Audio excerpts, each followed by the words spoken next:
Podcast is a TJ De Santis production. Comments, questions, and inquiries can be sent to desantisprod@gmail.com. The following is a broadcast from the Global Authority in Mixed Martial Arts. The Sherdog Radio Network. It's the beginning of a new and excitingly different story. Beatdown. This is Randy the Natural Couture. Hey, this is Tim Sylvia Maniac. It's Chuck Geisler down. This is Alice Overin. Hey, what's up? This is Rico Rodriguez. Hi, this is George St. Pierre, and you're listening to TJ De Santis. Hey guys, this is Voice Gracie. You're listening to Beatdown on Sherdog Radio Network. You're listening to the Beatdown. Beatdown on Sherdog Radio Network. Here's your host, TJ De Santis. Hey, everybody, it's Beatdown on the Sherdog Radio Network. I'm TJ De Santis on a bittersweet and somber evening. And I think my friggin' YouTube stream died, which is so incredibly fitting. It's not even funny. Sherdog Radio Network has had its fair share of live technical difficulties. In fact, Josh Gross gave me the nickname TD, which didn't stand for touchdown. Nor did it stand for TJ De Santis, for that matter. Yeah, I mean, I want to be here so badly right now. And I need to be here because I want to tell you what's going on. And I have the opportunity to, which is amazing. Part of me thought the door would be locked when I got here this evening. And there was like a slight delay in like the arm of the parking like gate. So I was like, oh, crap. There goes a $10,000 worth of recording gear. Pardon me. My voice is not well for a variety of reasons. I'm emotional right now, but last night, Combat Jiu-Jitsu Worlds took center stage for the first time. Eddie Bravo's brainchild that really started EBI came to fruition. And if you don't know what I mean by that, Combat Jiu-Jitsu, if you don't know what that is, where you been? But Combat Jiu-Jitsu was the idea that Eddie Bravo wanted to promote, which is Jiu-Jitsu. It's a Jiu-Jitsu tournament, but you're allowed to land strikes on the floor. And he tried doing this. The first time I think I heard about Combat Jiu-Jitsu was like 2010. Might have been even before that where Eddie was talking about it, but there was no way it was getting passed due to just the state of affairs when it comes to regulating combat in the state of California. So he settled for EBI, and EBI quickly built momentum and steam, and then he got the okay on Combat Jiu-Jitsu, and he's done a couple tournaments, 4-man tournaments at EBI, and ultimately got it done to have its own show. And last night, Combat Jiu-Jitsu Worlds did it all by itself. It was 2 8-man tournaments in the 135-pound and 155-pound divisions, and it was fun. It was a lot of fun. My voice is a little bit messed up because I've been screaming so much last night. TKO, I mean, how fitting. Wagner Hosha, final fight of the night. TKO's Nathan Orchard to become the Combat Jiu-Jitsu lightweight champion. I'm not going to be too hyperbolic and say it was Showtime Pettis landing the Showtime kick in the final WEC fight, but it felt like it in a lot of ways. Trying to figure out this YouTube stream. I think about all the time spent live on the SRN and how many issues we've had and how often I've had to just navigate these things by myself. It's not easy doing this stuff. I'm just a production guy. I'm not an engineer, not a promotions guy, not a sales guy, that's for certain. So I want to try to get this YouTube stream going again because I have some pictures that I want to share with you. The link is going to be up at my Twitter, twitter.com/TJ De Santis, if you want to check it out. But it's not allowing me to change the camera. And if I'm going to stream my big, dumb, stupid face to the internet, you should probably be able to see it, right? I'm working on this. Bear with me. It's a final friggin' beatdown. So you got, well, it's not the final beatdown. It's just the final live beatdown. I'll get into that. Oh, hey, I'm here. That works, I think. I just got to wait for it to show up on the camera so I don't have to kill my computer. There it is. Yeah. All right. Can I go like this? Go like this? Hang on. I don't know what's happening over here. We're not going to mess with it. Hopefully it'll work. And I can show you things later. I'm not here at 10:14 on a Monday night to talk about combat jiu-jitsu. I'm actually here to pack my shit up. Got to go home, which is hard. Hard to hear that. I don't want to cry. I don't. It's been done. I've done it before on the SRN in Jeff Sherwood's final show. I might shed a few tears, but I don't want to. Do my best not to. Where is this thing? I actually prepped for this radio show, which is something that I don't normally do. Which you're kind of thinking, like, why would you not prep? I've worked in radio for 18 years. 12 of those years, it's been podcasting, which, I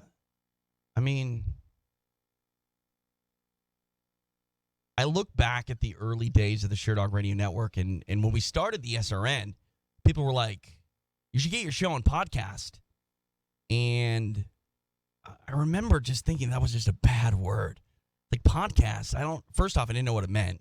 Second off, it became very clear to me that podcast was like the new amateur radio. And, I was literally like the youngest disc jockey in the country at 15 years old. That's a little bit of a misnomer. I wasn't on the air by myself at 15. That came around 16, 17, when I was getting regular shifts. We were breaking all sorts of child labor laws. I mean, I've never actually wondered about this, but I wonder if the FCC has a law about how old you need to be to operate a radio station by yourself, like to be in charge of a 100,000 watt frequency. We did it. I did it a lot. And when I was doing it, I was on Sherdog.net, and I was just looking at the forums constantly looking at the forums. Mixed martial arts has been so important to me in my life. Not just because obviously it's my job, it's my profession. Knock on wood that it remains my job and my profession. But like I was an old pro wrestling fan, and at one point or another, you just fall out of love with pro wrestling. Not everybody. But once I saw a real fight, I was like, I need this. So I started looking up MMA and just digesting it every second that I was awake. And I was an overnight disc jockey, which is partially why I wanted to do the show now. A lot of people have been saying really nice things about me, and I'm so happy to see that support. I'm just doing what I've wanted to do my whole life.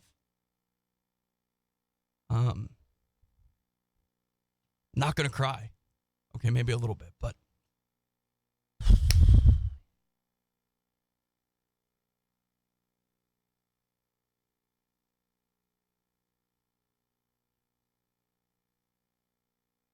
I started a radio show about mixed martial arts because I wanted to work for Ryan Bennett. And I sent him some imaging, and he didn't use it.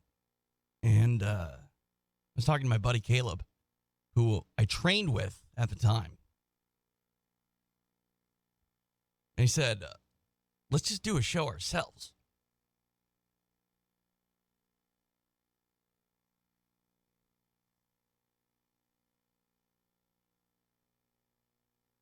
So we did. I was doing part-times at 93X Minneapolis, which was an active rock station. And, playing Disturbed, Linkin Park, Godsmack, Tool. Like all these bands that no one really wants to claim that they like. You like them. You know you do. So we would duck into the production room when I wasn't working, and we'd just start messing around. And I remember Quentin Jackson, like Sprint had some sort of deal where you get like one phone line, you get another one for free. So Quentin Jackson's idea was to just give out this phone number to his fans, and you could call them. And I remember reading it on the forum, and I was like, there's no way that Quentin Jackson is actually going to be on the other end of this line when I call it. And sure enough, he was. And I remember setting up an interview with him. And keep in mind, like, there wasn't anybody doing radio about mixed martial arts. It just didn't exist. There was Ryan Bennett. Before him, there was Eddie Goldman. And there was a few other people out there. I mean, we're talking 13 years ago. Like, that's how long that I've done mixed martial arts radio. Because, well, the Sherdog Radio Network started, I think, December 9th. December 8th or 9th of 2005. I started my first MMA radio show called MMA Evolution in May of 2004. And the first ever MMA Evolution actually aired on Sherdog. We did a couple shows in the production studio at the radio station that I worked at, which, by the way, I never asked for permission. So me and my buddy just started running around the radio station using expensive-ass equipment to talk about fighting. And we got Quentin Jackson. First off, I called Quentin, and he answered the phone, and I knew it was Quentin. I mean, Quentin has a very distinctive voice. You know that's Quentin Jackson. And I promptly hung up. I was like, oh, my God. Quentin Jackson actually answered the phone. Like, what am I doing? Why don't I ask him to do a radio interview? And he called me back, which was scary. I didn't answer the phone, sent him to voicemail, and called me an asshole. It's like, why'd you ring my phone, asshole, and not say anything? So then I called him back a couple days later because I figured he was getting a lot of phone calls. So why not call him a few days later, because he probably won't remember my phone number. And he didn't. And he said, sure, I'll do your radio interview. So myself, Caleb Quinn, and the guy that was coaching us, Mike Riley, who was a coach of Team Bison, the most notable fighters that he produced, Kelly Kobold, who fought Gina Carano, Sammy Morgan, Brett Rogers, Travis Redinger. Travis Redinger's the gentleman. You know Travis Redinger. You just might not know Travis Redinger. He's the guy who fought in Bellator that has Bellator tattooed across his abdomen. Had that long before Bjorn Rebney called the mixed martial arts promotion Bellator.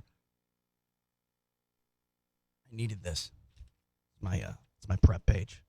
We'll get to that in a bit. We're also going to give out the phone number, which I've never actually used this makeshift phone system because a couple months back, I think in August, the phone lines got shut down in here. I had a telephone hybrid. So without telephone lines, like plain old telephone lines, I wasn't able to use phones. So we got this Google Hangouts thing. And believe it or not, I've actually never used it. All the Beatdown After the Bells that we've done since losing the phone lines have just been Jordan and myself talking and wrapping the show up and doing it that way without listener interaction. And Anthony Walker, who's been board hopping for Breen, has been using the Google Hangout. So I'll give out the phone number. Write it down if you can. It's 323-364-21. No, hang on. Sorry. I wrote it down wrong, and Anthony fixed it, but he did so in a manner that I can't really read it. 323-364-2991. It's already been ringing. Don't call yet because I haven't opened up the page. It'll cause a bunch of issues if I do. So just table it. I'll answer some questions in a little bit. I want to take your calls before I explain everything that's going on.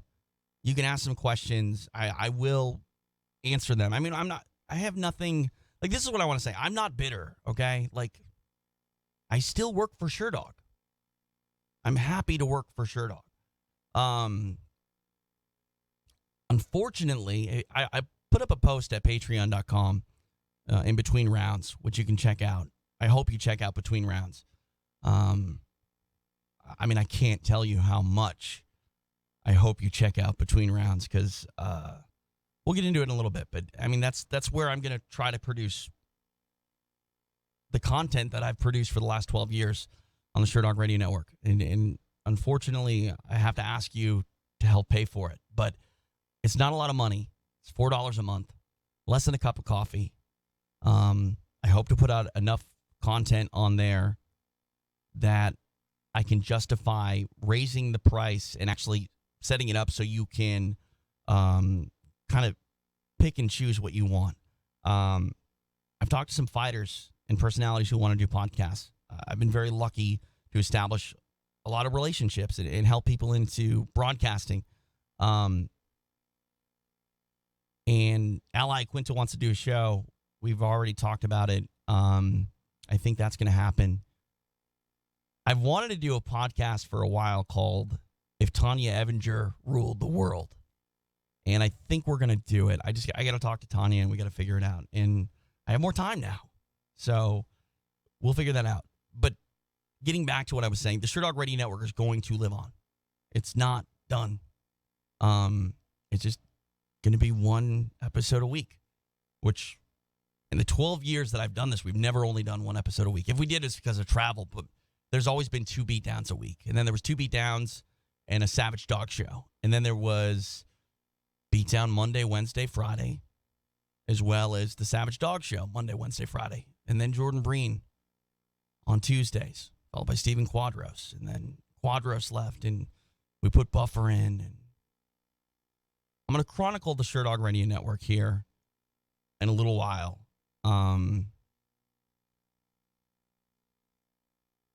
I just can't tell you how fortunate enough I've been in this sport, in this business. I mean, I'm 33 years old. Like, at most, I should have 10 years in radio. At most, I should have 10 years in radio. I have 18. 18 years I've done this. 13 of which have been centered on mixed martial arts, 12 of which have been at Sherdog. And I love broadcasting more than anything. I've done it over half of my life. I've done it my entire adult life. I mean, I did radio shifts before I kissed a girl. You know, I'm so incredibly comfortable in a radio studio. It's ridiculous. Like, I think you can see my Mickey Mouse blanket here. I've slept here more nights than I should probably admit. This room is I guess it's the 4th studio of the Sherdog Radio Network. I mentioned doing MMA Evolution. We did it in the production studio at 93X. And then I lost my job there because radio's changed so much. It has just gone through so many transitions. And I did full-time nights for a while, and then I got moved back to overnights. And when I got moved back to overnights, they told me that they were going to voice track overnights. And what that means is I was working anywhere between like 38 and 42 hours a week. And that was going to be reduced down to about 14 if I was lucky. And I mean, that was like 14 hours a week if I was just completely slow as shit doing my job. Because what voice tracking is you have a 6-hour radio shift. You would come in and you would do the entire thing recorded. So you would have a stack of songs. You would find out where you need to drop in, here is, that was, and what you're going to say. And at first it takes you a while, but before too long, like, it almost becomes a challenge. Like, how quickly can I get this done? And quickest I ever did a 6-hour radio shift was like 28 minutes. And so, of course, I wrote down 2 hours because I was an hourly disc jockey. But when that time was coming to an end, we built the studio. I don't want to tell all of this story now because I want to save it, because I really want to chronicle the Sherdog Radio Network in my time at Sherdog.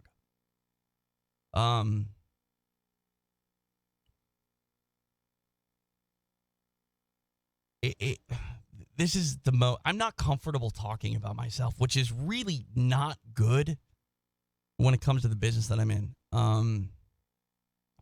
This is all I've done. This is what since before I could drive a car. I'm not comfortable with the video stuff, to be honest with you. I'm like Ricky Bobby. I don't know what to do with my hands. I actually don't know where to look, which is funny because I actually do a lot of TV now. But I don't like talking about myself because it just seems very self-centered. And at Sherdog, we've always done, I think, a really good job at making everything that we do about the sport.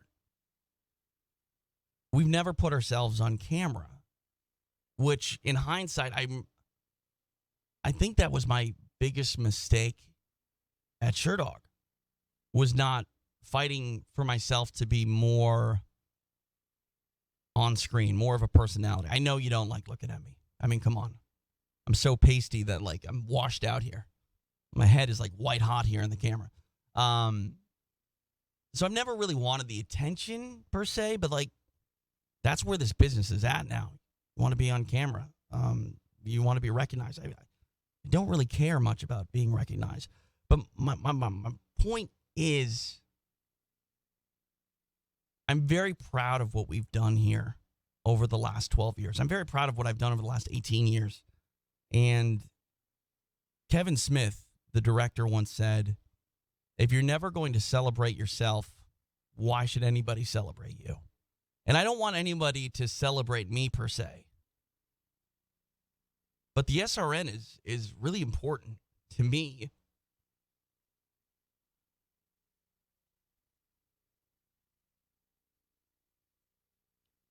To the history of this website.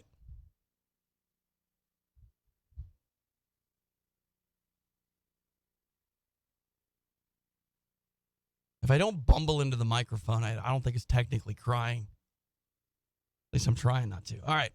So, and I want to talk about that because, I mean, I'm 2,000 miles away from home because of this.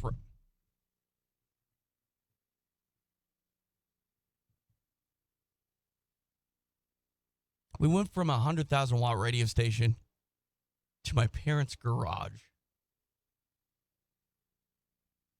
And the garage, man, was something. I mean, it was something. I was literally parked next to a lawnmower.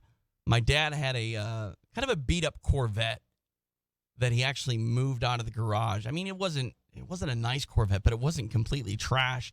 And he put it outside where it stayed long after he passed away. And I mean, that Corvette got totaled. It got sacrificed for the Sherdog Radio Network because when my time was coming to an end at the radio station, we needed a place to do the show.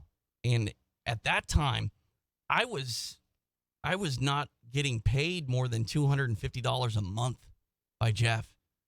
When I was working at Inside Fighting, Jeff, let's go back to the Quentin Jackson interview for a brief moment because Jeff wanted me to run the Quentin Jackson interview at Sherdog. But then when I said, hey, can I come work for you? He's like, no. No. So we had to find another place to do the MMA Evolution, and InsideFighting.com was the place. And we worked there for about a year and a half, and my co-hosts, Mike Riley and Caleb Quinn, they got sick of it. I mean, it's hard. It's hard to do something that you don't get paid for. And, no matter what, no matter how much you love something, when you do something that requires you to stop doing what you want to do, it becomes a job. And if you're not compensated in kind, then you eventually stop doing it.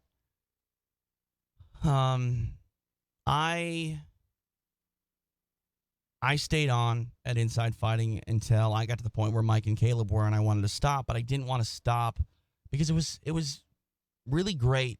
Because I love broadcasting, I love radio. I didn't want to stop doing radio on MMA because, again, like at that time when we were doing the Evolution, it was like us and Ryan Bennett. That was it. That was absolutely it. I remember when we moved to Sherdog, at that time there was Pro Karate Weekly. I think Eddie Goldman had started once again.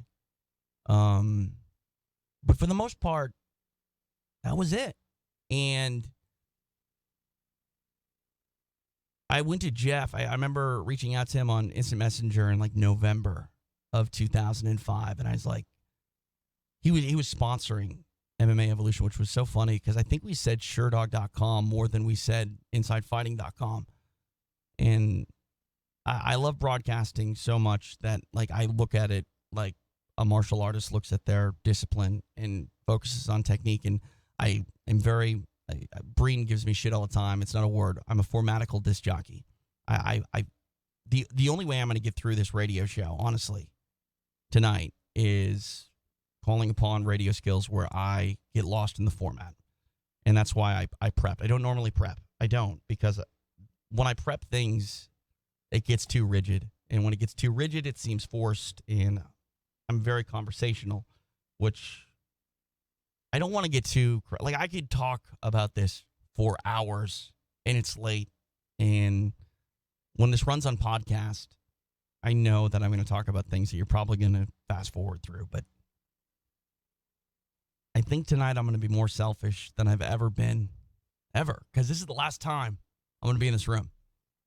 I don't know if it's the last live beatdown. I don't know what's totally going to happen. The Sherdog Radio Network is not dying. I've not been fired, okay?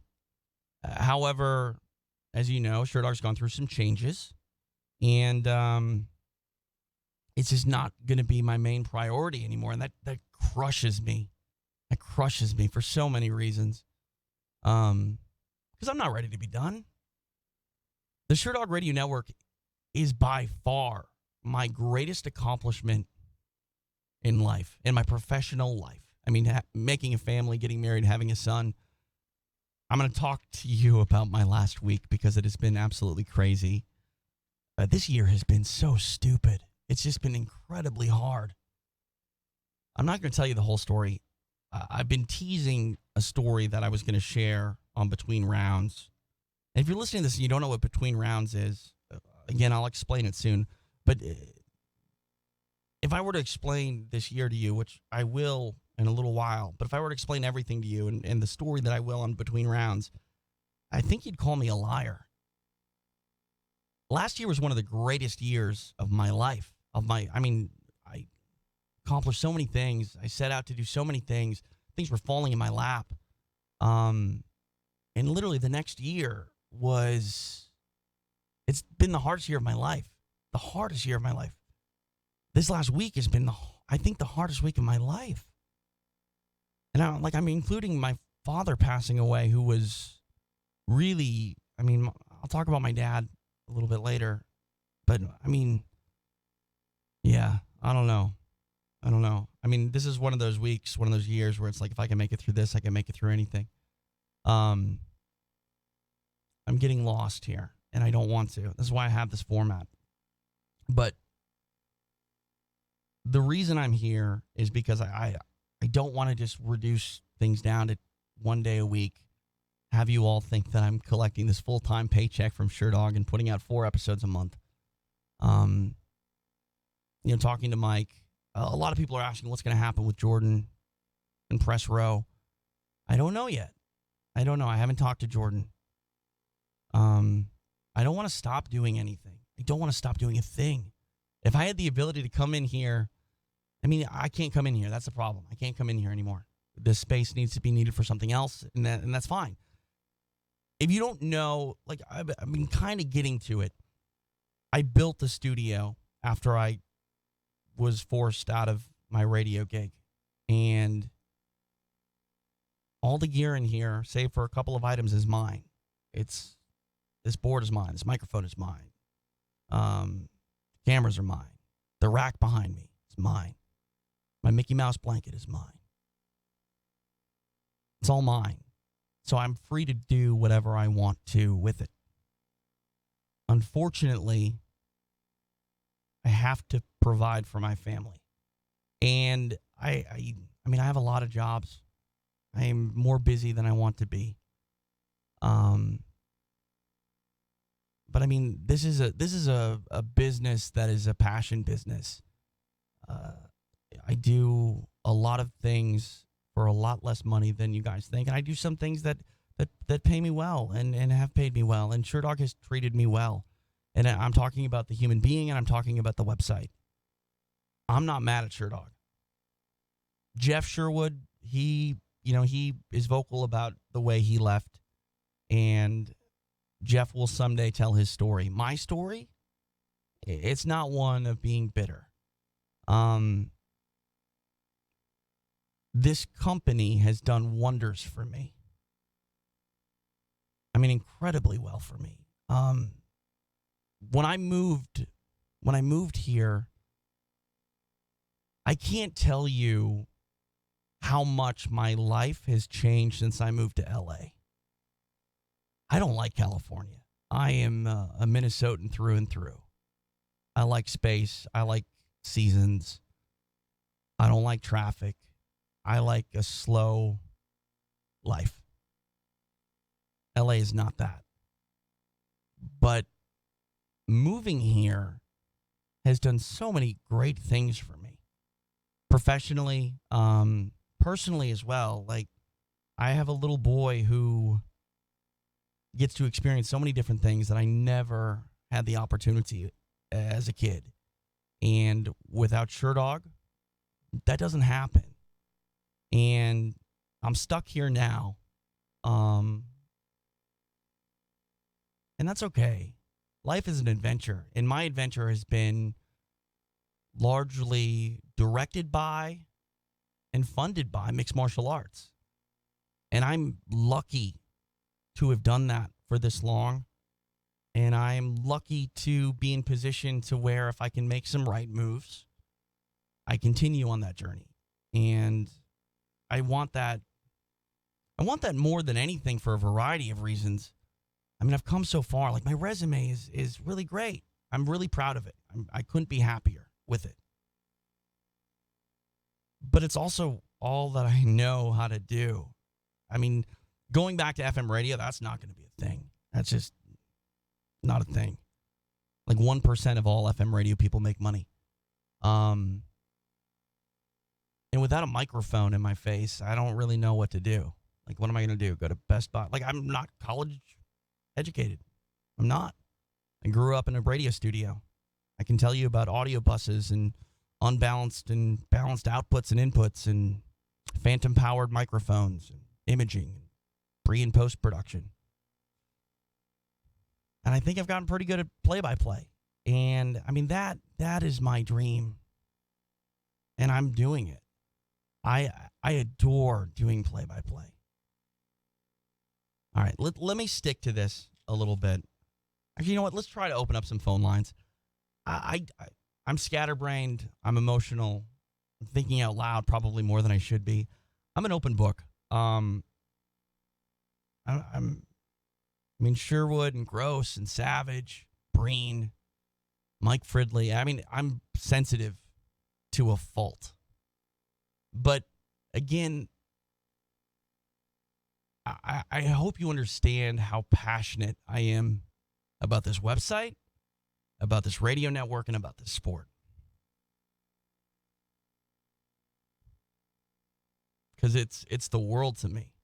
It really is. It's not over. Not over. Promise. All right. Let me try to figure out how we take phone calls. Google Hangouts. I believe the number is 323-364-2991. The reason I set it up that way is it's 323-DOG-2991. So 364-2991. 323-364-2991. All right, I think I got to go here. And, see, this is the problem. I finally, it's like, the plan was to move this studio or to move it. Oh, wait, it's working. Great. All right, I think this is, I don't know who this is. I'm going to press this button over here. Hi, Beatdown, who's this? Hey, what's up, TJ? Not much. Oh, hang on 1 second. Yeah. I'm already in another call. Please end the other call if I want to start this one. Well, this is annoying as... Anyway, we're going to hear this thing beep in the background. Yeah, Sorry. I hear, I guess somebody else is trying to call in. Definitely. Yeah, and I canceled them out, Darnell. The floor is yours, sir. Welcome to Beatdown. Hey, what's up, man? I just want to, call and I know you're not done. I just want to call and, thank you for, all the hours that you've put in, for all of us, in working stiffs who log in, hours either on watch in the military or, people, truck driving, across this great nation, with the podcast. Because, again, both the podcast from the store, the podcast from the site when I had one of the original iPhones, when before there was a podcast server, it getting me through those long drives when I called myself covering MMA, driving from a Marine Corps Air Ground Combat Center 29 Palms, cutting across the Vegas, the desert to get to Vegas, and you guys kind of helping to shape my path. You, Jordan, freaking Greg, all the whole crew helping it, That's awesome. Inspire me, Darnell, me across the desert. That makes me so happy because here's the thing. I'm sitting in a room right now by myself, and I'm talking to myself largely until we go to a phone call or do an interview. Like, I'm just rambling. I'm talking, and more often than not, my days are 12 to 15 hours long where I sit in this room and I pound out podcasts all day. And it sounds silly, but I literally get so consumed by the process of doing what I need to do so I can get home or move on to the next thing that I don't really realize people listen.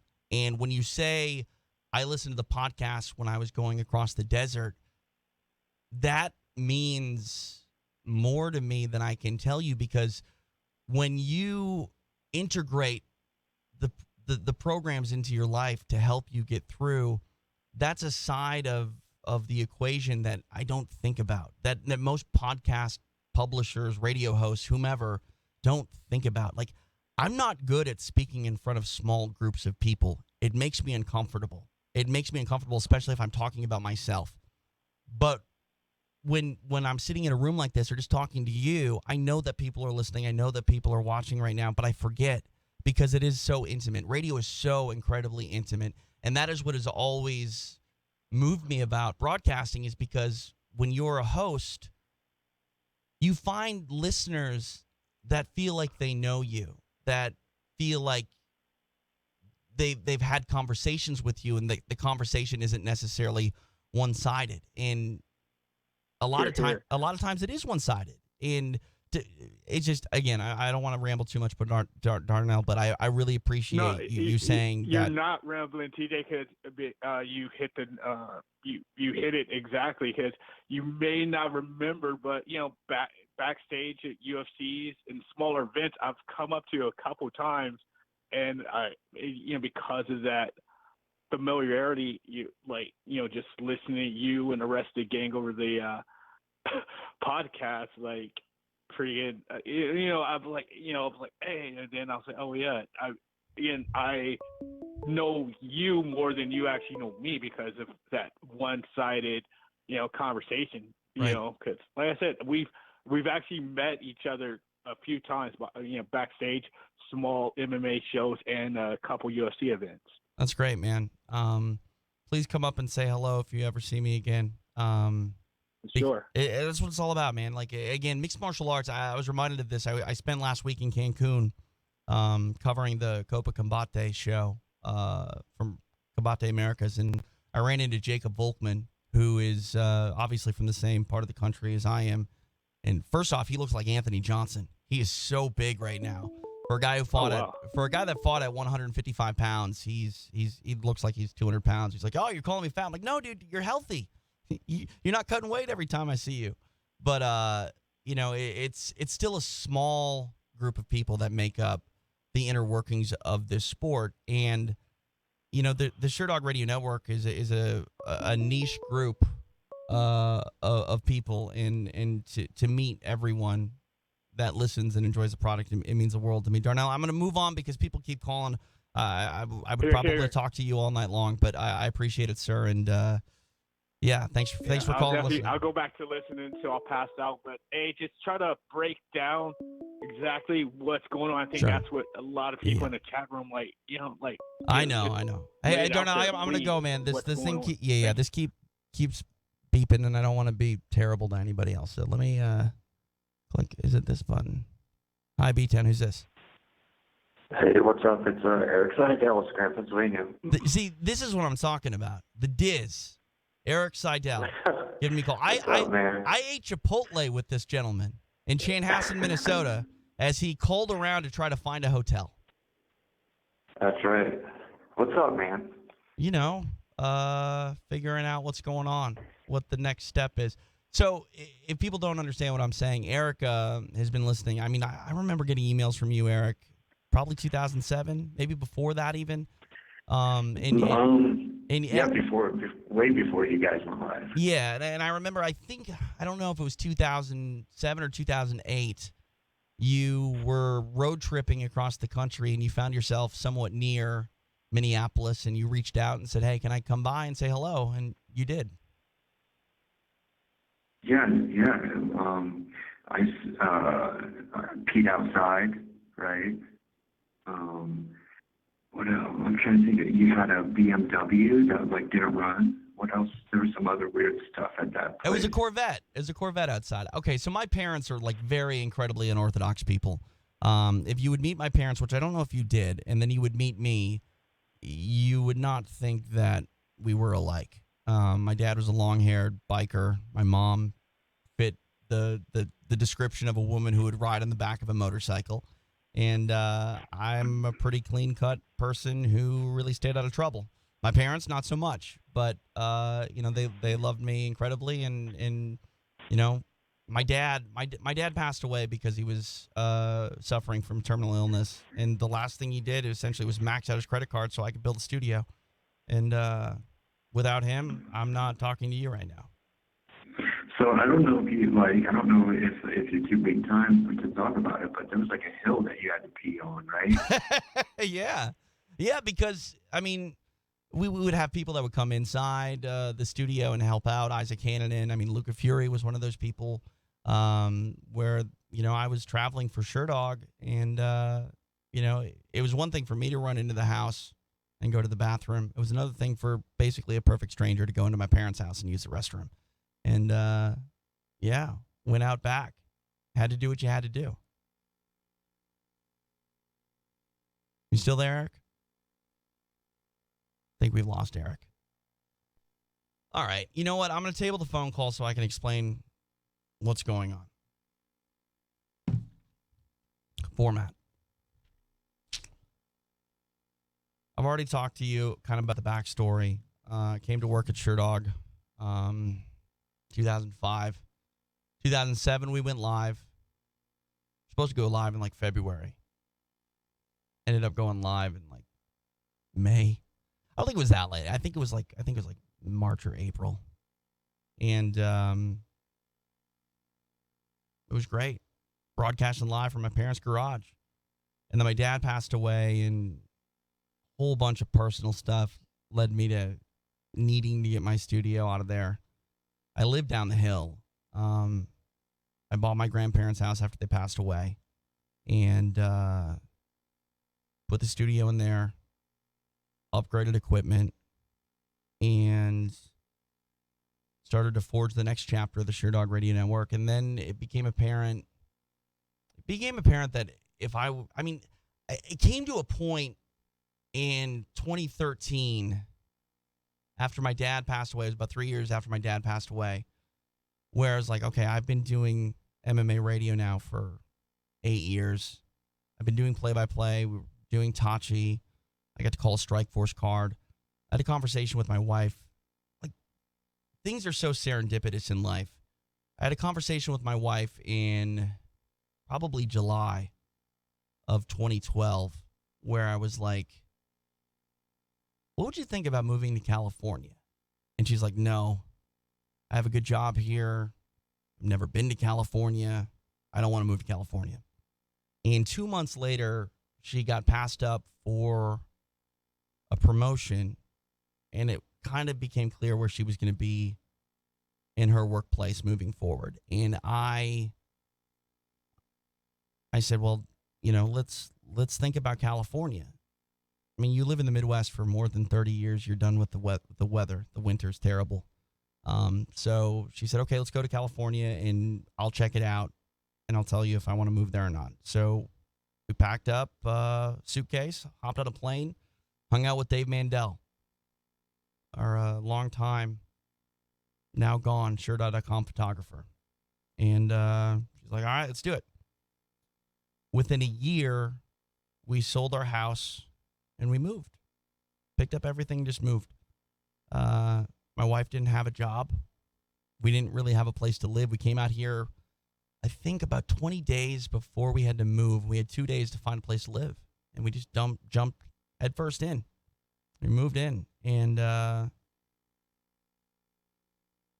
was excited to move because of the room that I'm in now. I had worked at home. I mean, I've had 2 jobs my entire life. I mean, granted, I have more jobs. I mean, I produce podcasts for people, but like I've had 2 companies that I'm not an employee of Sherdog. I'm a contractor. But I mean, for all intents and purposes, like, this is my home. These are the people I've worked with for a decade plus. If there was a room, I mean, there is a room. It's here. If you're not on the inside, if you're not essentially a part of the team, you don't get to come into a building. And moving here, I was excited because I could get away from home. It's hard to work from home. I don't like working from home. There's just too many distractions. Things go wrong. I mean, when we started the Sherdog Radio Network live in 2007, dude, we had so many issues. There was construction on the street. We were getting knocked off the air every day. Power would go out. One time I'm on the air and I look outside. So, like, the studio in the garage was a corner of the garage where we built the room. And I could look out from the glass door into the garage and then out to my parents' patio. And I look out at my parents' patio and there's a fireman, like in full fireman getup. I'm like, what the hell is going on? Gross is doing the show with me. I don't know who we're interviewing or what we're doing at the time. I mean, if you go back to the archives, which they're all there somewhere. And I have them. Maybe we'll do something with them going forward. I type on Skype to Gross. I'm like, hold on. I walk outside and I'm like, can I help you? And he's like, you shouldn't be here. I'm like, what are you talking about? I live here. He's like, yeah, there's a gas leak. Everything could blow up. Okay. Had to evacuate. It's crazy. It's absolutely crazy. But I move here and I get this room. And I remember when I came here to California, I showed up. Savage brought me in to show me the space. I knew what the space looked like, but there were some logistics we needed to figure out. I needed to know if my old setup for Minnesota, the cords and everything, if they were long enough, if the geometrically, if it would work. We had to buy some new wires. I had to get some new cables run, had to take measurements. And I came here, and I remember meeting with the big boss at Crave, and he knew I was coming, but clearly had not thought about the fact that I was coming now. And he's like, we don't have room for you. Kind of moved 1,900 miles away from home. Really hope you have room for me. And it was a debacle getting this room. It was a really big debacle. Like, I stayed home after moving here for like 2 weeks, and I was panicking. Like, is this the biggest waste of time ever? Am I just going to end up moving to California and having the studio at home still, which would have been fine. I mean, moving in to California changed my life. So it still would have worked out fine, but in that moment, it was terrifying. And finally, we got the room. I love my orange wall so much.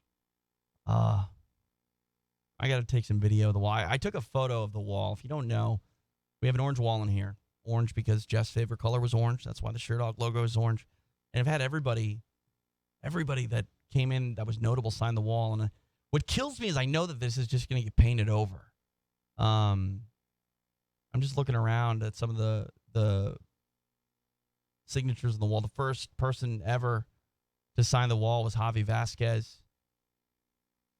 Rose Gracie right next to him with some lipstick. She kissed the wall. It's kind of gross.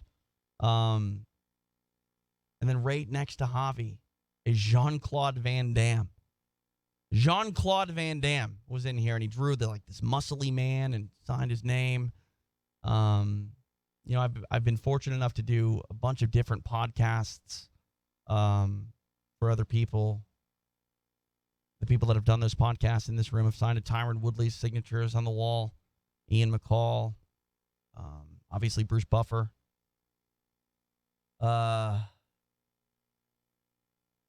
Anik Florian. There's some pro wrestlers that have signed the wall. Paul Heyman signed the wall. Chavo Guerrero. So many cool people. So many cool people that I never thought I would have the opportunity to meet, let alone spend more than an hour at times in this room chatting with them. It's really fortunate to have that happen. So I didn't know I was going to get this room. Didn't know. Finally get the room, and Savage, man, Greg Savage.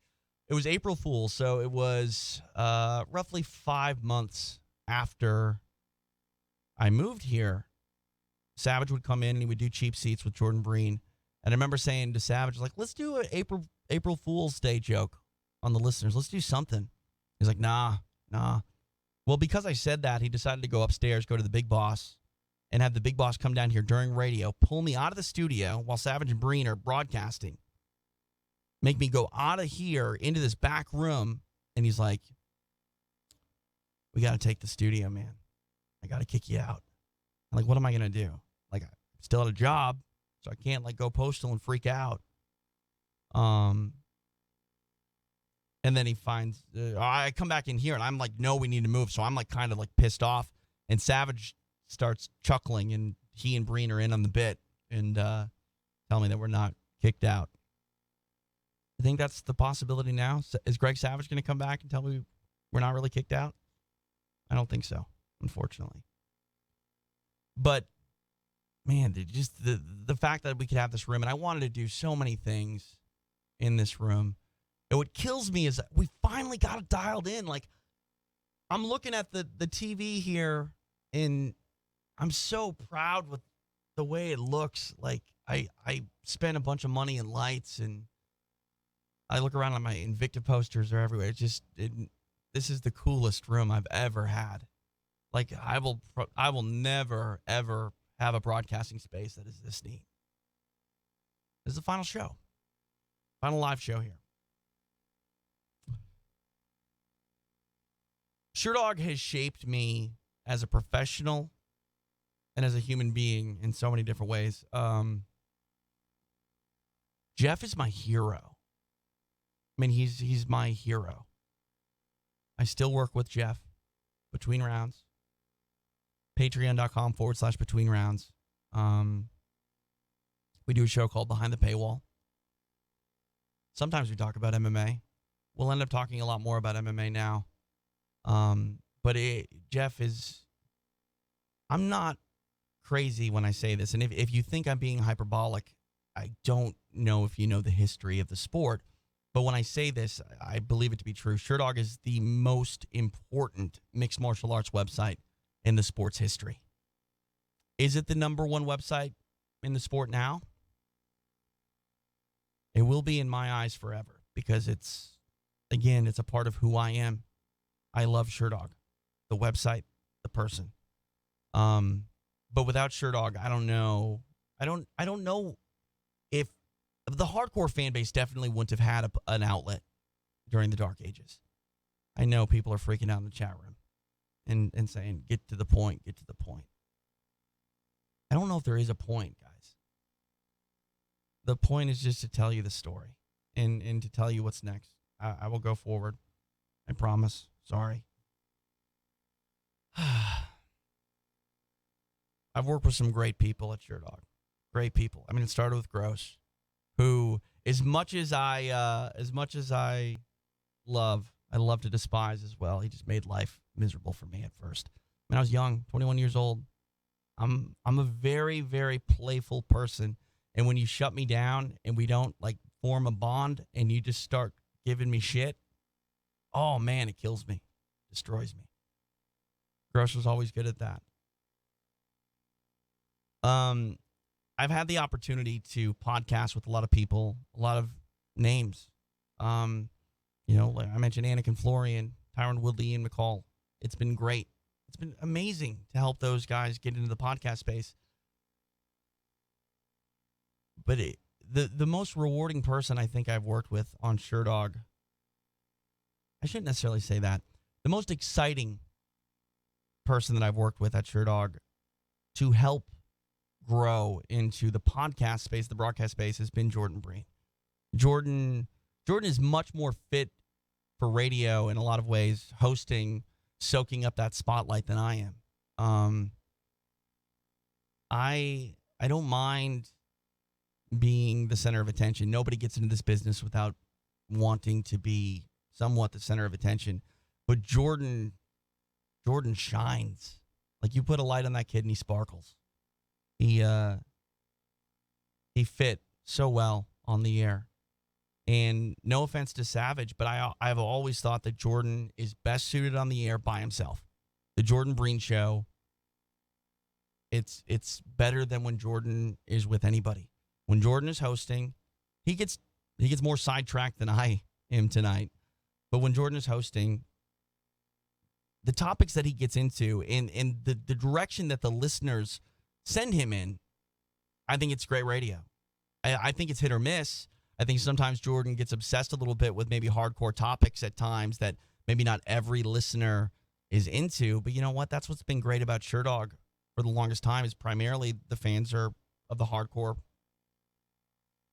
nature, the hardcore fans. And, if he's going to talk about Shudo's best submissions, it's not going to be all that boring to you. The exciting part about working at Sherdog, one of the most exciting parts about working at Sherdog, is the guerrilla nature of this business. You all know by now the relationship that this company has had with the Ultimate Fighting Championship, right? Do I need to explain it? The reason we didn't have credentials for a very long time, I don't know. 2 sides to that story. 18 sides to that story. But the bottom line is, for a very long time, for most of my career covering UFC events, basically my entire career covering the UFC, their PR department hasn't been available to us. That's something that they've chosen not to do. Even with credentials, I can't call the UFC and ask for fighter interviews, which that's fine. I don't know it. any other way. I don't know what it's like to use Zuffa's PR department to get interviews set up. That's never been an issue for me because we've always had to create our own relationships with fighters. And I think that has allowed me some really special, like if we didn't have that relationship, if we didn't have to track these people down during the days we didn't have credentials, Tyron Woodley would not be a coworker and a friend of mine. I think the reason that Tyron has been open to working with me is the Nate Marquardt fight, because I interviewed him in the lobby of the Shiloh Inn in Portland, Oregon. He had just been knocked out. I think he was there with his son. Black eye, busted up lip. And I saw him and I was like, Tyron, will you mind talking? And he said, you always want to talk to me when I win. The fact that you want to talk to me when I lose says something about you. Which I appreciate that. I mean, we're just here trying to tell a story. I had no problem walking up to a fighter who had lost a fight and asking them if they wanted to talk about it. It said more about them than it said about me wanting to talk to them. I said more about them wanting to talk. And Tyron, I think I earned some respect from Tyron for giving him the opportunity to address that loss. And the byproduct of that, the Morning Wood Show with these nuts. SoundCloud.com/Morning Wood Show. On this show, Beatdown, Josh Gross spoiled The Ultimate Fighter Season 4. He believed it was news. That muddied the waters even more. I mean, the rivalry between Gross and Dana, I mean, not a rivalry, just they don't get along. And I don't know. I mean, the truth is always somewhere in the middle, right? Gross has talked about it. He was offered a job. He didn't take it. I mean, who turns down the UFC? Seriously. Not many. Who walks away from the UFC? Not many. Brian Stan? Not many.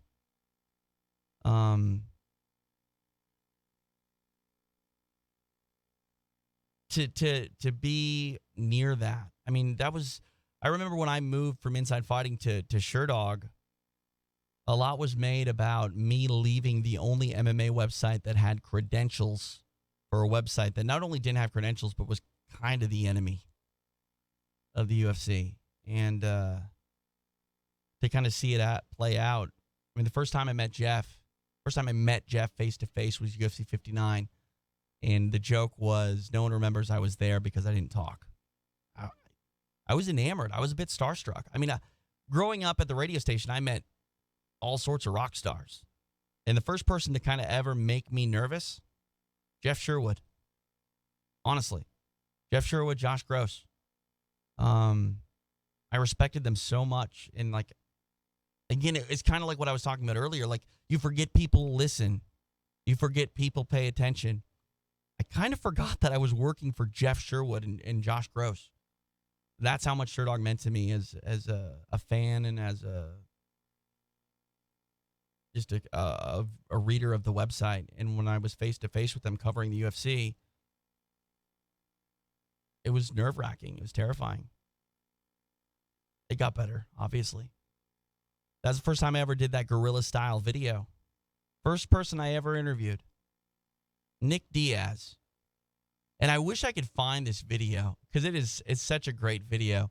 I don't know if a lot of people watching know who Blake Bowman is. Blake was on season 6 of The Ultimate Fighter. And he had not the best showing in the world. It was made fun of a lot. But Blake was my friend because of the Sherdog.com forums long before he was on The Ultimate Fighter. And Blake will randomly spit out quotes from that video interview that Nick did. It's like, someone tell Caro to lay off the chili dogs because Caro fought Nick Thompson that night in Anaheim and didn't look the best. It was funny. I got to call the one and only Nick Diaz Promotions MMA event, War MMA. That's pretty neat. I don't I'm a very nostalgic person, but I don't kind of fall in love with the fact that fighters know me or anything like that. I'm over that. Like the novelty of a lot of that stuff is worn off, but the little things that I've done, like call the one and only Nick Diaz show, that's not going to be remembered by anybody, really. But to me, that means something. I remember I got a check that night, and Nick Diaz's signature was on it. I'm not a huge autograph guy, which is why everyone that has come in here has signed the wall. I didn't need a token of being in their presence. But I remember getting that check for calling War MMA, and I didn't want to cash it because it was like, I have a check from Nick Diaz. Like, if I didn't need the money, I would have just held on to that thing and just kept it. I think you can now, like, deposit checks by taking a photo and putting it in the ATM, I think.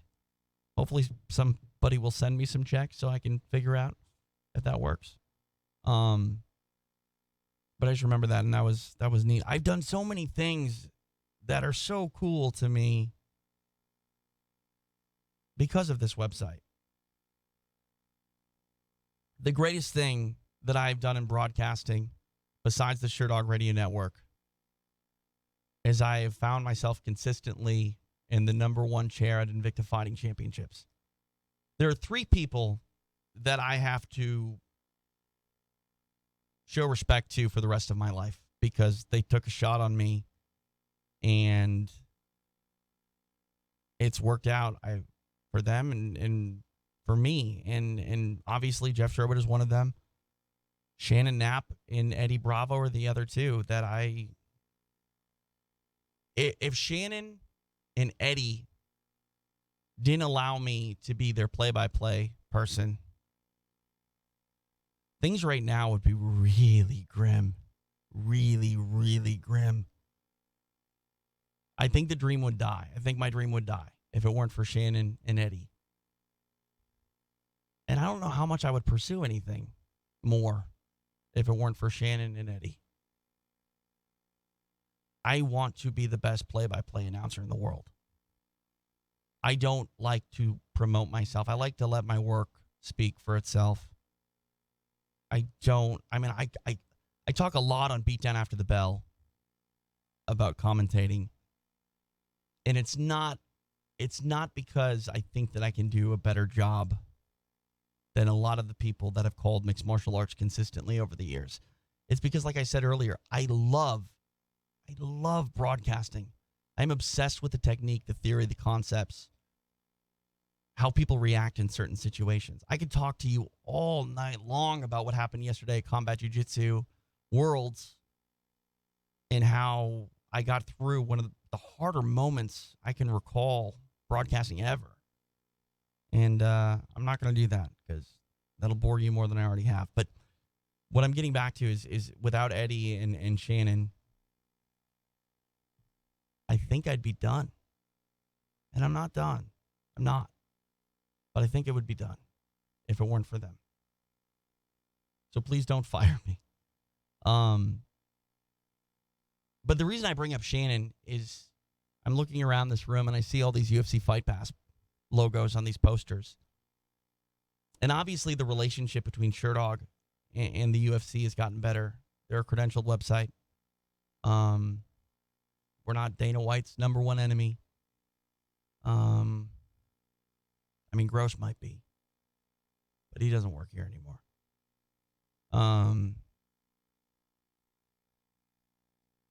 To be an established play-by-play announcer on the 2 biggest properties on UFC Fight Pass while working at Sherdog.com,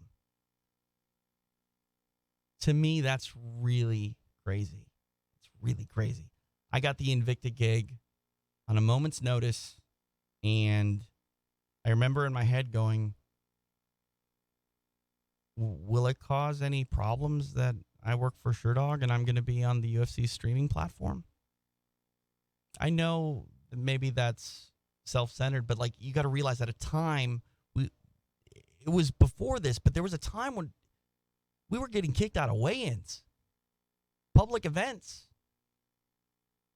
to kind of be the first guy. And again, I've never taken a check from Zuffa. I would in a heartbeat. Want to give me a job? Need one. I've never worked for the UFC, but to be on the UFC's platform while still working at Sherdog was another thing that probably myself was the only person that cared about. But it was an interesting turn in the narrative of what it meant to be a part of Sherdog and what I was doing beyond Sherdog. If that happened in 2006, I would have been removed, I think. I mean, Shannon's in charge of her production and whatnot, but I got to believe that I was wearing the wrong colored jersey to be in the UFC's television channel, if you will. I love play-by-play more than anything. I am able to continue doing it because of some of the skills that I have picked up here at Sherdog. I mean, right now I can talk forever about anything, and you're probably getting sick of it. Sorry. But because of that, I can fill time, and a lot of that is not necessarily because of the radio, but because of my affiliation with Sherdog. I've been able to call fights at Tachi Palace, and that is where, I mean, I've called nearly 70 MMA cards, and a lot of them, most of them, have been Tachi Palace fights.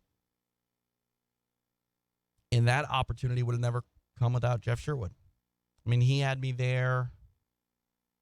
He convinced Christian Printup to put me in the booth with Eric Apple when it was the PFC.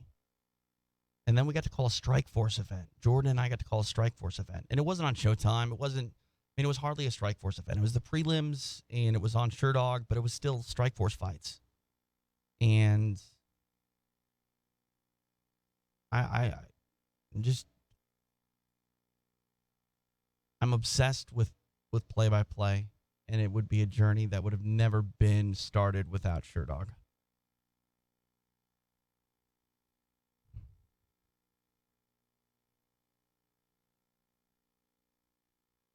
I mean, a lot of people at Sherdog that I've worked with, and one of the best relationships I've made is with Jack and Carnicio. A lot of people don't know this, but I own a production company. Jack is my business partner. Jack is one of the most intelligent human beings I have ever met in my life. He is incredibly good at what he does.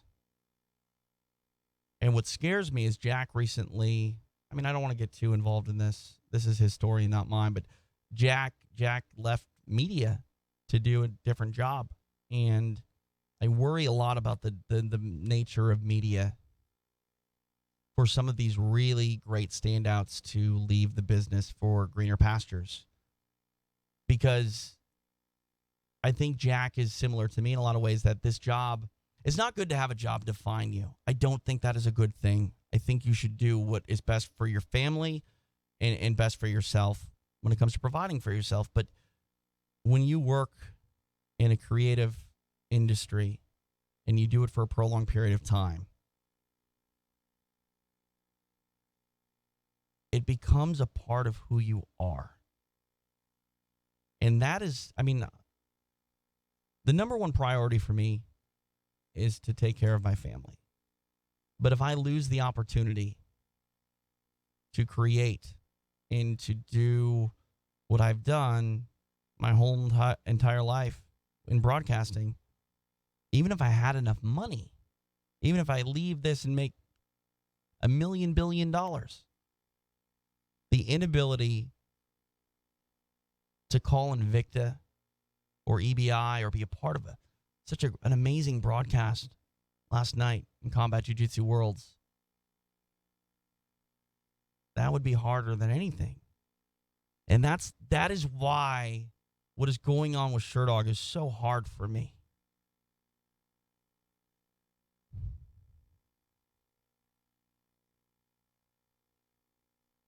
So why is this happening?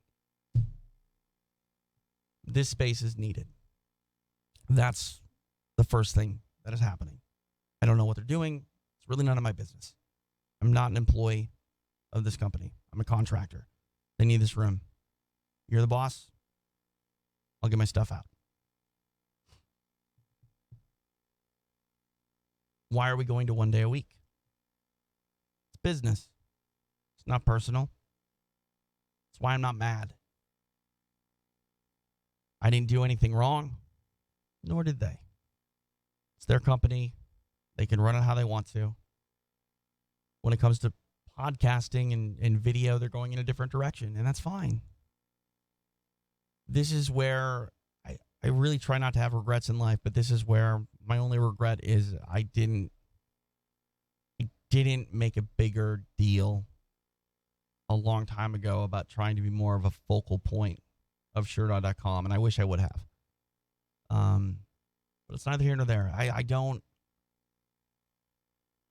I say regret. I don't regret it because that would mean I wish I could go back in time and change it. And I guess maybe to a certain extent that's true, but I'm not upset by it. I don't, for as much as I like to broadcast, I still want my work to be the center of attention. And I want to be asked to be put in those positions rather than forcing my way in, which is why, I don't have a gimmick per se. I think if you listen to the Sherdog Radio Network for a long time, you know who I am as a person. You know my interests. You know my quirks. You know funny little bits that we have. But I'm not, it's like in the booth. I don't have a catchphrase. It's about the story. It's about what we're covering. It's about doing it in a manner that entertains you. And that's all I've wanted to do is entertain you.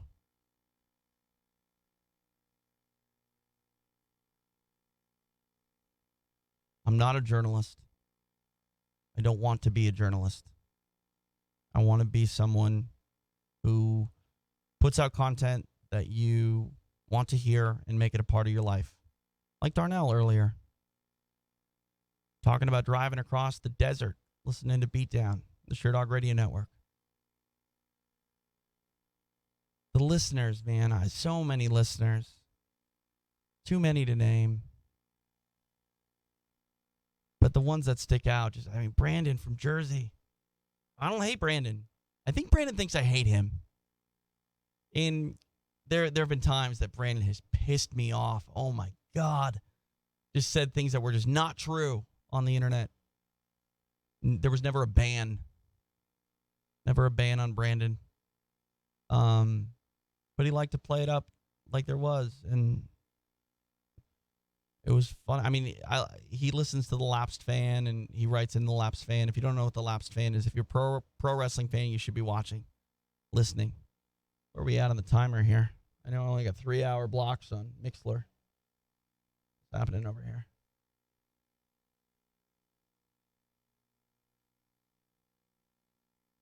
Bear with me.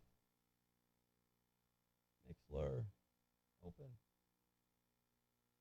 What is going on? Technical issues forever.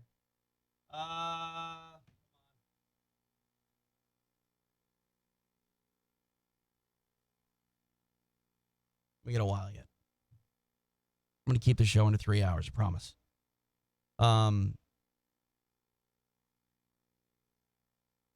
Meeting Brandon. Did I meet Brandon? Yeah, I met Brandon in New Jersey. Fitting, because he's Brandon from New Jersey.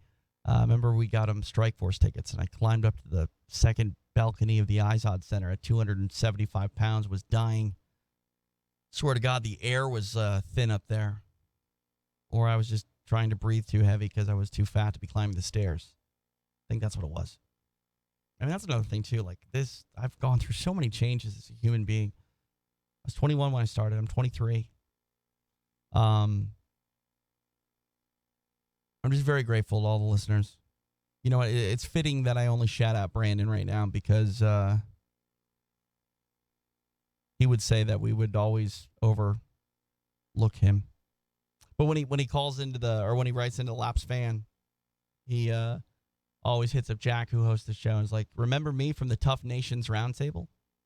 Brandon has hosted shows on the Sherdog Radio Network. He did 1 or 2 on the marathon, which was great. The marathon is one of the most rewarding things ever, and I was happy we got to do another one. I mean, the writing has been on the wall that this is going to happen for a while, and I think if you have listened, you knew. I mean, it's hard.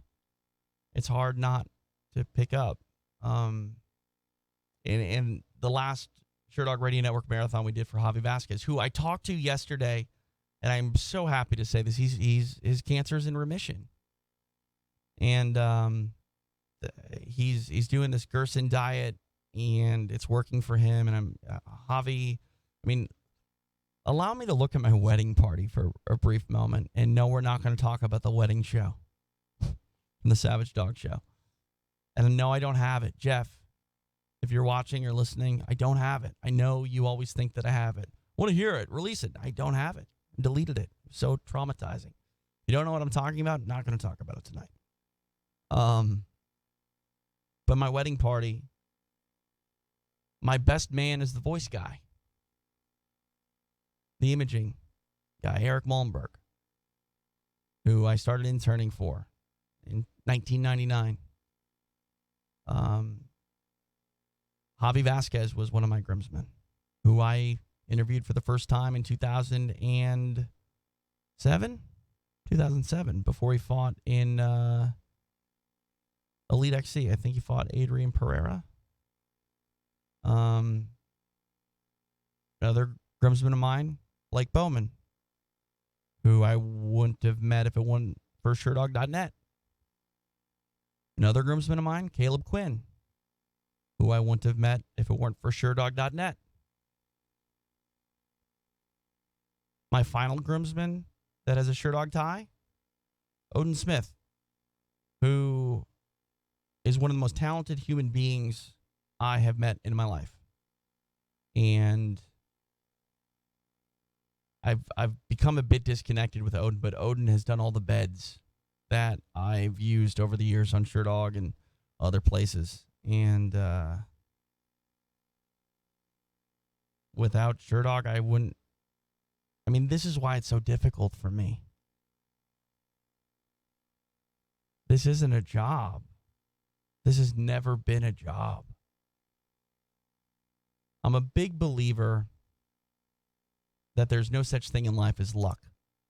There's only opportunity. If you win the lottery, you're not lucky. You've been afforded the opportunity to be rich. And I know someone's thinking like, well, no, if you're rich, you're lucky, you've made it. You have far from made it if you win the lottery. In fact, if you look at statistics, if you win the lottery, you're more than likely doomed. Most people that win the lottery completely blow the money, like develop a drug addiction, and their life is over quickly, or at least any semblance of life that they had before winning the lottery, it falls apart. Sherdog has done nothing but give me opportunity. And fortunately, I've turned a lot of the opportunities afforded to me from Sherdog, I've turned into projects that have really paid off well for me. Mentioned Invicta and the Eddie Bravo Invitational. I mean, I was at an Invicta weigh-in when I had the opportunity to call the show the next day. And I have done 15 straight Invicta FCs after that. And I'm happy to say the next one is December 8th, which now I just want to go full radio mode and talk about how Mackenzie Dern is on the card, but I guess we'll save that for between rounds. This website is not a website. It's a third of my life. It is. It's more than a third of my life. And it's not over. I keep saying that, and it's true. It's not over. I have to leave here. I have to leave this room. But it is more than that. I don't want to get into my financials too much. But I'll be working for Sherdog primarily because I don't want the Sherdog Radio Network to go away. They are paying me. It is very needed. But even if the money wasn't there, it would. I can't say that I wouldn't walk away from it because I believe you can't work for free. You shouldn't work for free. If you're an aspiring podcaster or mixed martial arts reporter and you're working for a website for free, please own that website. Don't work for an outlet for free. And I know what you're thinking. It's an opportunity. I'm making an opportunity. Because this is such a sought-after field, and I think that media is like this now everywhere, so me saying don't do it for free and you listening to me is not going to change anything, more than likely. But because people are willing to work for free, you're killing the business side of it. And that's what I worry about. I have a child to take care of. I have a family to provide for. I have to make sure I have a roof over my head. And I'm questioning if what I do for a living hasn't just become a hobby. And I'm not saying a hobby for me. I'm saying because of the podcast boom, which has allowed me to work in broadcasting beyond radio, because the saturation is what it is. It's very hard to make money, and you have to have a million different jobs. I'm worried that if something doesn't happen for me, I will eventually just have to walk away from this. And that's terrifying for so many reasons.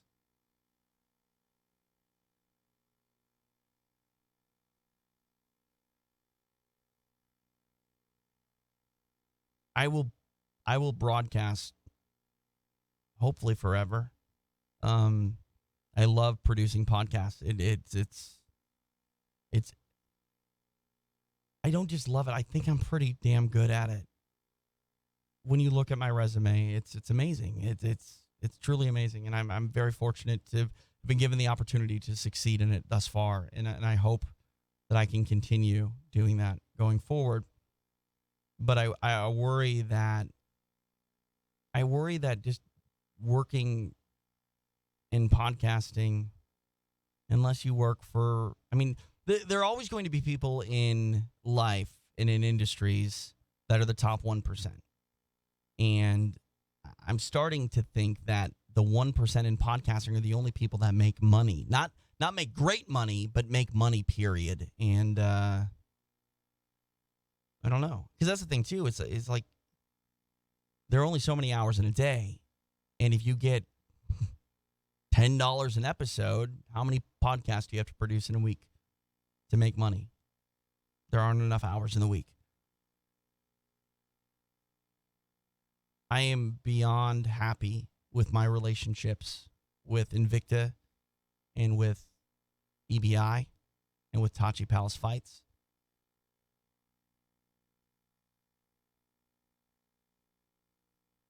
But I have to find something else to continue doing all of those. And that's not a reflection of what those companies do for me, because they take very, very good care of me. But we're talking about, there are times where I don't work in the play-by-play space for weeks at a time. And I would love it if Invicta had a schedule like the UFC, but the problem with only working in play-by-play to try to sustain myself is there's just I work for companies that are movements and not just promotions, and that may be why I love them so much.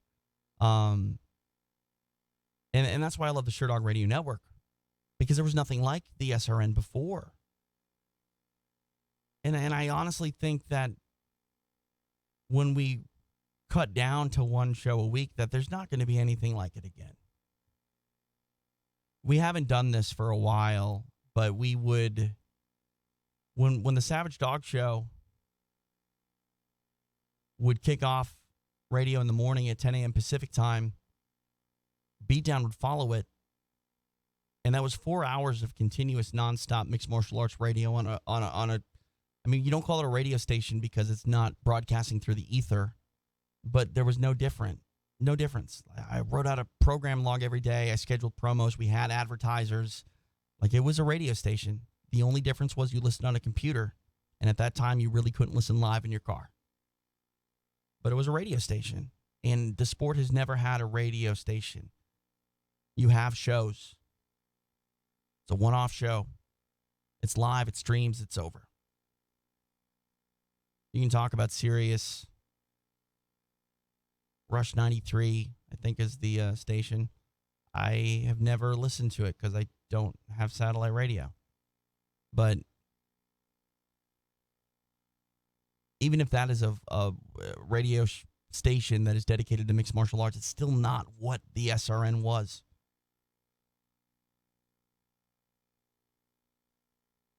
It's just not.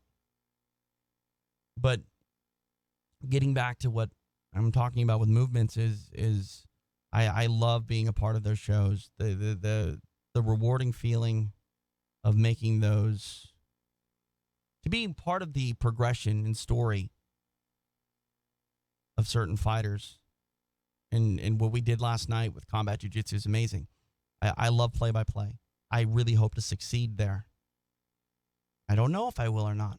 I think I'm in the top 5 of people that have ever done it. But I don't have a broadcasting agent. It's incredibly hard to get one. I don't like screaming and hollering that I'm the best in the world. I'll never say I'm the best in the world at anything. I want to be. Maybe I am at certain things. But you're never going to hear me be overconfident or speak like Conor McGregor, because the minute that you say you're the best in the world, I think internally you stop striving. That's just me. It's my weird mentality on things. I'm constantly learning. I'm constantly getting better. And the minute that I say I'm the best in the world, there's no reason to get better. You start to coast. I think the Sherdog Radio Network was the best in the world. Did we coast? I don't know if we coasted. I don't know if we made the proper changes at times. And I don't know if that was anybody's fault per se. I don't think it was.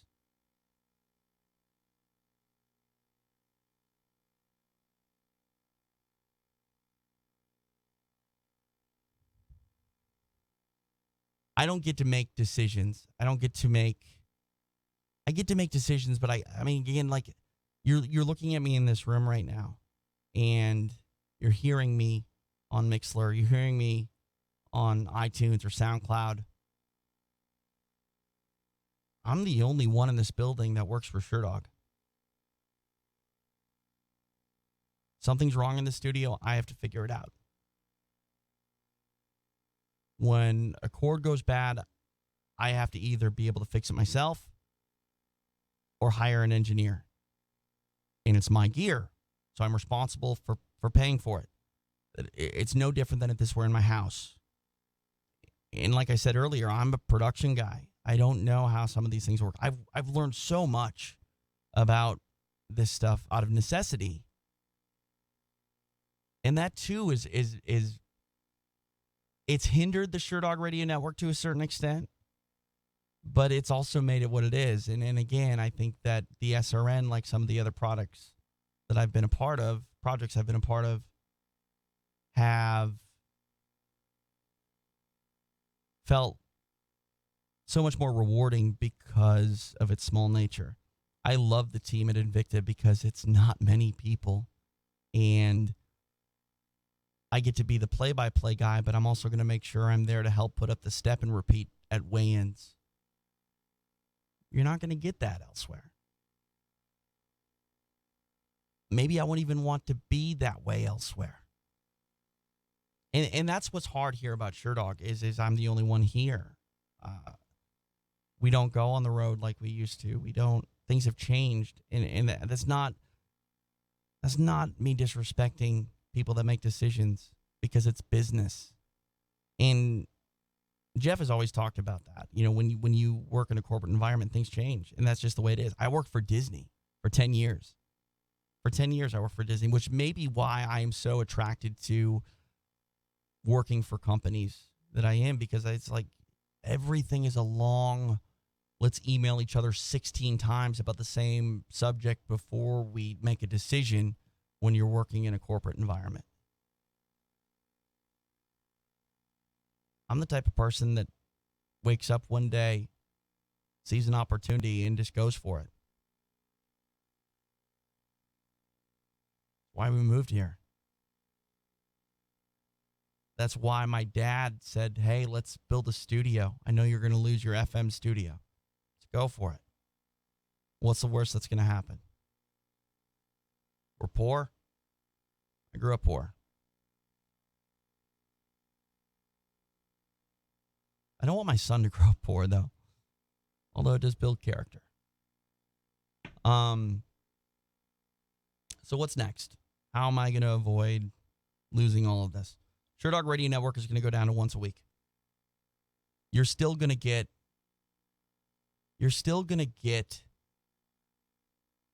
offerings. It's going to be Beatdown with me and Mike Fridley. Maybe Breen every once in a while. I would like to put Breen on Between Rounds. If you don't know what Between Rounds is, patreon.com/Between Rounds. It's $4 a month. I would like to put a round table there for every event. I would like to do Beatdown After the Bell there for every event. The problem is it's $4 a month. I think we have about 175 subscribers, which is great. So many people signed up today after I released the letter on Patreon, and I appreciate it more than I can tell you. Patreon takes a cut to process the fees, and I have to pay people. I have to pay Jordan for Collapsed MMA. I have to pay Jeff for Behind the Paywall. Some things are going to change here. We'll figure it out. But the bottom line is we're going to release a lot of stuff for free. I would release everything for free, but there's a gigantic hole now financially for me, and I have to make that up. And I can't make that up without either getting another job. And the key, and I've alluded to this a few times, if I can't find, I don't want to be all woe is me. I want to tell you what's going on. I feel, in so many ways I've grown up talking into this microphone in front of this audience. And maybe I'm being pompous and arrogant. People lose their jobs every day. Some of you listening lose their jobs every day. I haven't even lost my job. I just, for all intents and purposes, I'm not making enough money. And again, that happens every day. And I don't think I would be saying all of this, or any of this for that matter, if it wasn't because this in itself has been, I like to think, important to the sport. I think the Sherdog Radio Network has shaped mixed martial arts podcasting in a lot of ways. I think that what we've done, we started this so early in podcasting that I think that a lot of people, you already heard Darnell who called in, and we'll take some more phone calls soon. But I think that we've done things in a manner that people have looked at what we've done and tried to make it better and tried to make it their own. And that is the greatest thing that I can hear. I love radio. I love the theory, the thought process, the craft, the effort, the heart, the soul put into creating.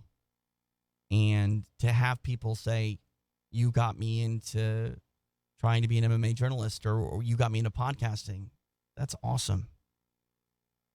Because I looked up to so many different people and have incorporated their values. Chael Sonnen always says, look at somebody, do exactly what they're doing, make it your own, make it better. That's what I've done. And hopefully the people that have been inspired by me have done that in their own minds and in their own right. That's why I'm telling you all of this, because I don't want this to just get reduced to one show a week and then have everyone just go, oh man, the Sherdog Radio Network went to shit.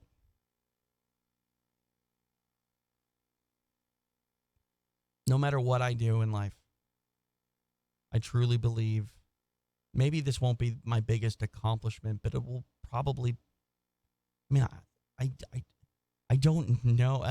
This was right place, right time in so many ways. I have a hard time believing. I don't want to say that I won't do something that is this great ever again, because then you're limiting yourself. But I have a hard time believing that anything will feel this important that I create ever again. I've created some great things. I've created some great things in my time in California, in working on them, working on some of them in this room. That's why all this means so much. The Lapsed Fan is such a great podcast. Jack and Carnosio and JP Sorrow broke into the Pontiac Silverdome on a podcast in a roundabout way. We would have never been able to get together if it weren't for Sherdog.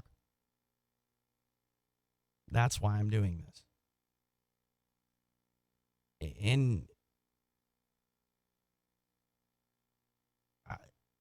I think for the most part, I've been true to who I am on the air. But I don't know if I ever talk to you as candidly as I am now. Because for the most part, again, this is the most unprepared yet prepared I've ever been for a radio show, because there's no, like, I wrote down what I wanted to talk about, but this is just me talking to you. This is me talking to myself. This is me putting a bow on something that, again, it's not done, but it's never going to feel the same. It's not. It's not going to feel the same.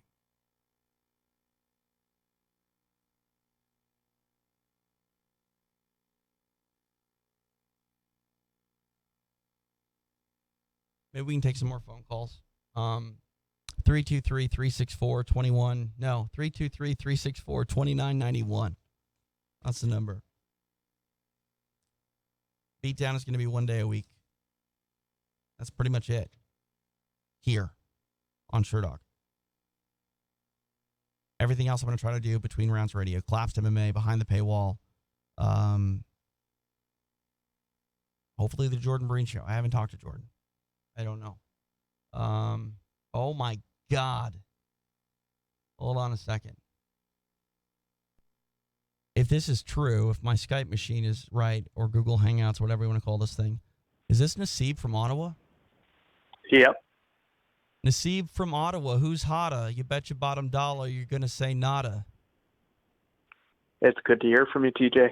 It's good to hear from you. I wish it was better circumstances, but been trying to...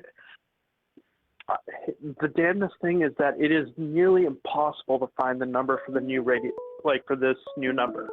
Right. Well, I mean, that's the thing. We were forced to get rid of our phone lines, and this is literally the first and last show I've used these things on. Anthony Walker has been the guy board hopping for Breen, and we don't take calls on anything else. So, I mean, like, that's why a moment ago you heard the beeping, because I don't know how to turn that off even.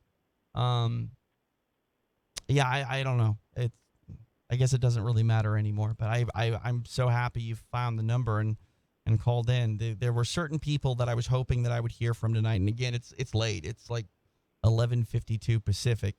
Yep. So hearing from someone like Brandon from New Jersey, it's unlikely that that's going to happen, but you were one of the people that I had hoped would call, Nasib, and I'm happy it happened. Do you mind if I wax philosophically for a minute? For sure, as long as you pardon the random beepings that are going to happen from other people trying to call.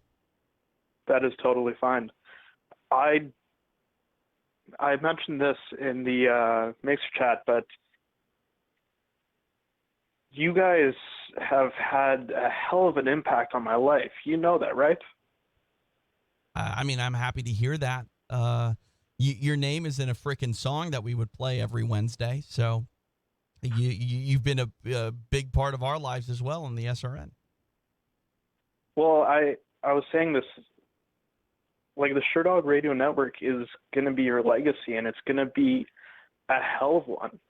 Like, I know that it's kind of hard not to think about what's going on now, but you do realize that like for like what, 10 years, 12 years, you guys have been the people that I've listened to. You guys have been the people that I've respected, and that I knew, like, if there was anything going on, I could listen in and hear about it.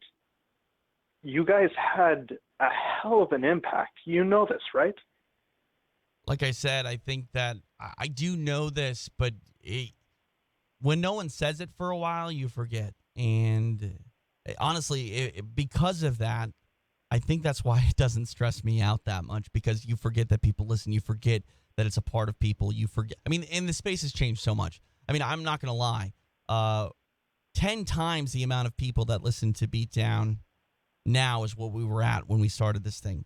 The space has become so saturated that listenership, there's just not enough to go around everywhere. So the numbers for the Sherdog Radio Network have gone down, and I think that's because simply we were the only show in town besides one or two other shows. I mean, for a long time, it was us and at the time, Tag Radio, which is now Junkie. And now... Yeah, you guys were the originator, and honestly, you guys exploded in popularity much in the same way that the UFC did. Like, MMA as a whole becoming huge exploded right around the time where you guys put on more than just Savage Dog and Beatdown. You guys had Jordan Breen come on, which was huge for the show. You guys went on live, which was amazing. Yeah, I mean, we weren't the first to do it. Ryan Bennett did it, but, we were the first show ever that went live immediately after a UFC. And largely, I think Beatdown After the Bell has, really run uncontested for its entire history. 10 years Beatdown After the Bell's been going on, ever since UFC 71. And, it's very rare that anybody would go head-to-head with us. And I think that's because it became the standard for post-fight radio. Beatdown After the Bell is the show that literally broke Sherdog a few times. Yep. And it wasn't... I remember very well. Yeah, it wasn't Beatdown. It wasn't the show itself that broke Sherdog, but it was so many people hitting the website and hitting the show trying to listen after monumental events. Rhonda Hawley was one of them that sticks out. Fedor losing to Verdum. We didn't have enough bandwidth. There was not enough space for everyone to listen to the radio show. And that was the... I don't get nervous very often broadcasting. And tonight I was nervous. I'm still nervous. This is it. But short of like my first Invicta, I don't feel those nerves. When the site starts to have issues because so many people are listening, that's when it becomes real again. It's like so many people are trying to listen right now because something monumental happened, and they're listening to me and Jordan, and we didn't do anything other than share our opinions. And that's when I realize how fortunate we are to be a part of Sherdog. And I'm not going to sugarcoat it. I hope people enjoy me. I hope people enjoy my take.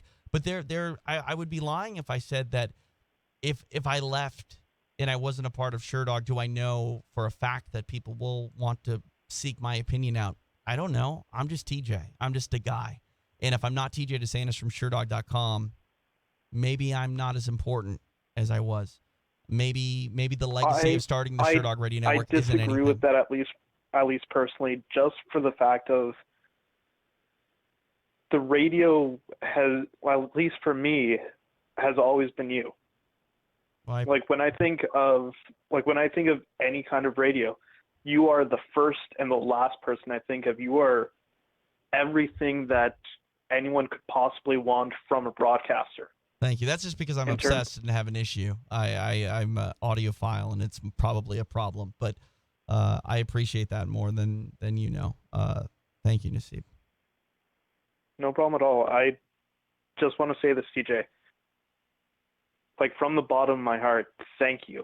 You guys made me feel like it was okay to be a fan, and it was okay to be as invested in something as I was. And you guys were honestly incredible. You guys, at least on a personal level. you guys had an impact on my life, and it was for the better. And I am extremely appreciative for you and for for Jordan and for everyone. Honestly, from the bottom of my heart, thank you. Thank you. I mean, from the same place, Nassib, from the bottom of my heart, thank you. Because, again, if it weren't for people like you listening, we'd just be talking to ourselves. And I wouldn't be on the air at 11:58 on a Monday night.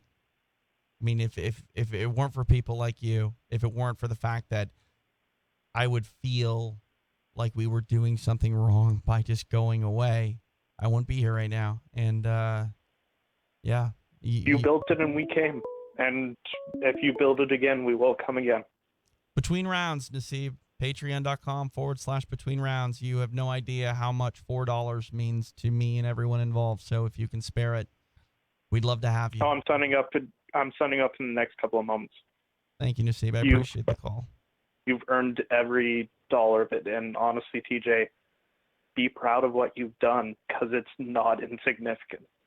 Thank you, sir. No problem. Have a great night. You too. Nassib from Ottawa. Who's hotter? Bet your bottom dollar you're going to say nada.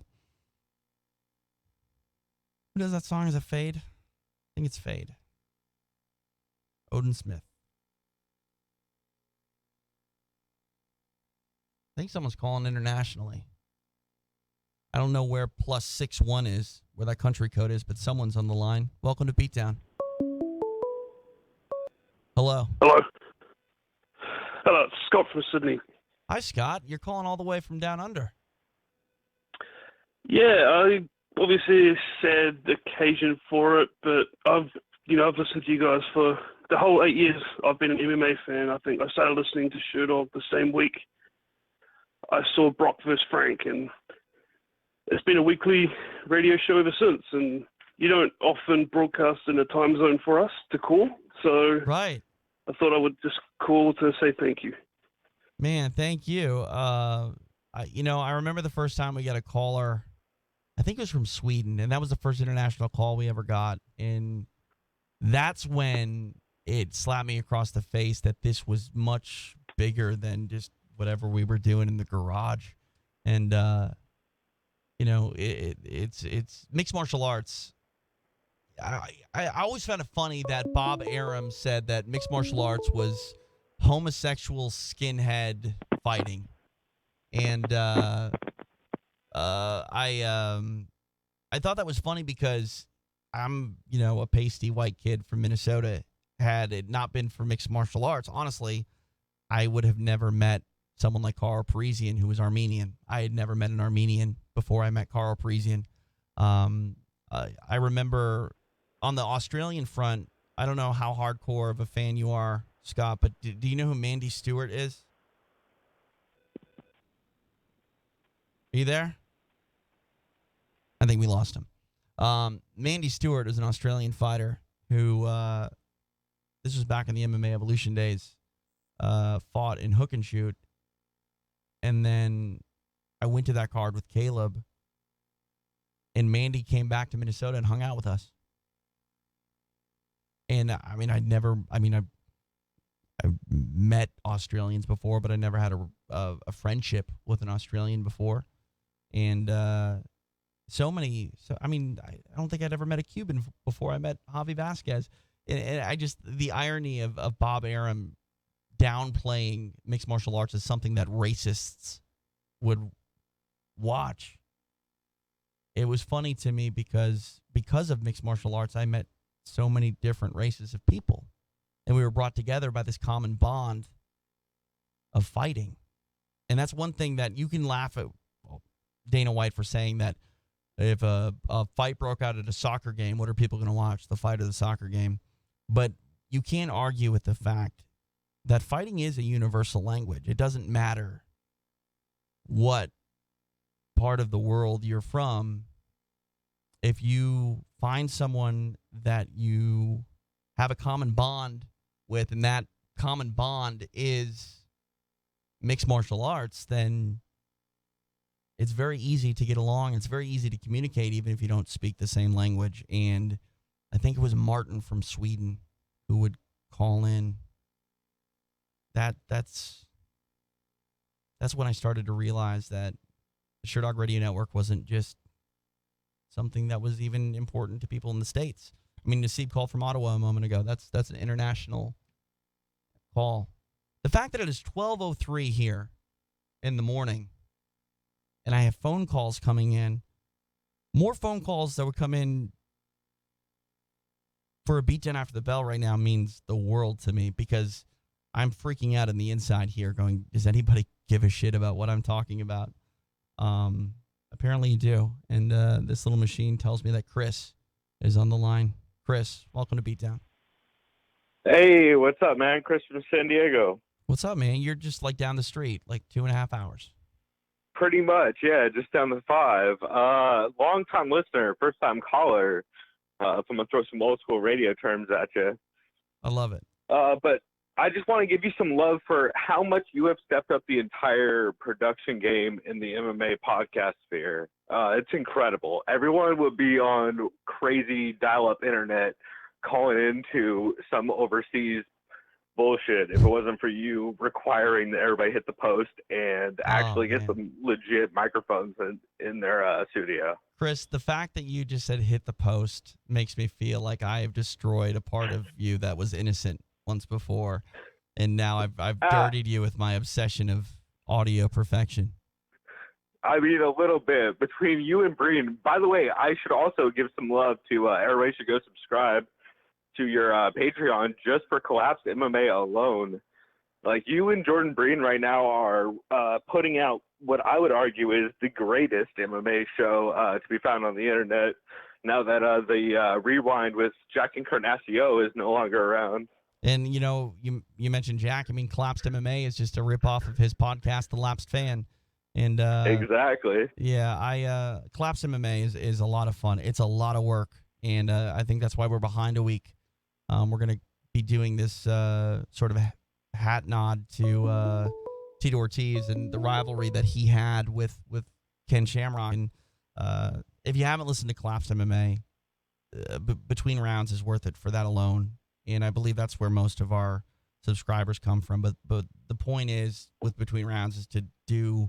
I mean, I started Between Rounds simply because we were going through changes here, and I wanted to do a show like Collapsed MMA, but there was no budget at Sherdog for it, and you can't put the amount of time required into a podcast without paying people, or without at least offering to pay people. And I wasn't going to ask Jordan without having money to give him.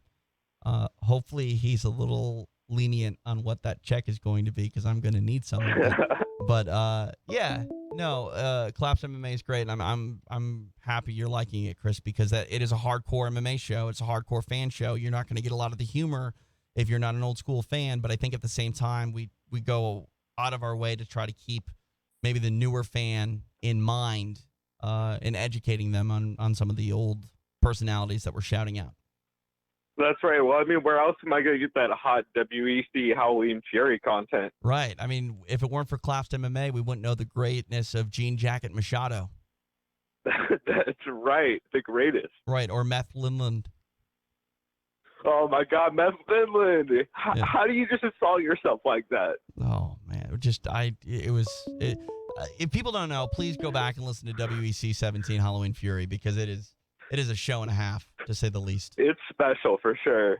Yeah, I ran into Steve Ramirez, who fought Gil Castillo on that card, whose cup just is Houdini and escapes his shorts multiple times.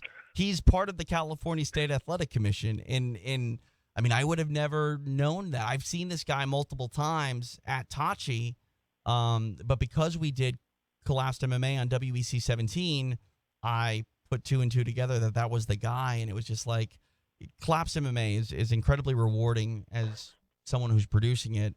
I think there's a lot in there for listeners to gravitate towards. That's hilarious. I actually saw Larry Landless at a local show down here in San Diego not too long ago with the gold chain on. So man. You guys are right on brand always. Some things never change. Right? Yes, sir. All right, well, I'll let you guys go, but I just wanted to shout you out with some love, TJ, and, man, just so excited to hear what you guys have coming up on Between Rounds. Thank you, Chris. I really appreciate it, and I appreciate you supporting. Of course, man. Anytime. Take care. Again, I'm being selfish tonight, but I'm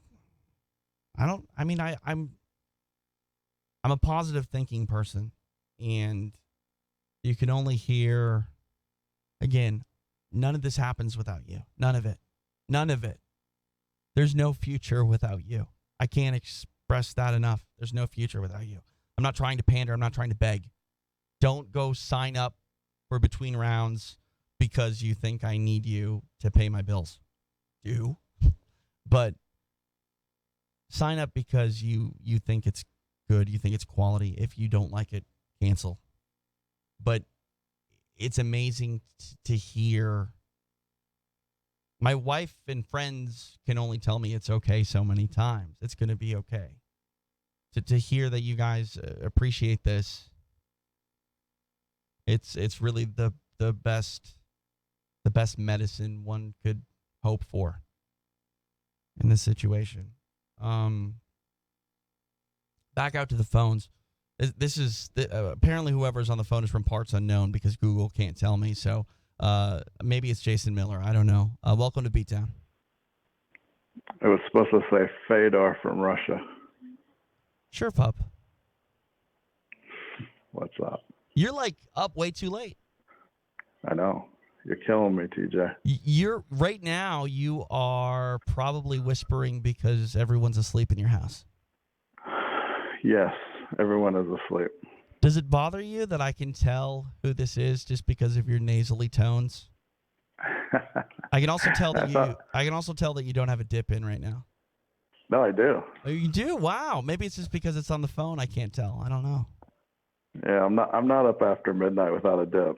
So I don't think that's good for your health. Yeah, because we know that I'm really worried about that. As you drink a Monster. You think I'd get a sponsorship by now?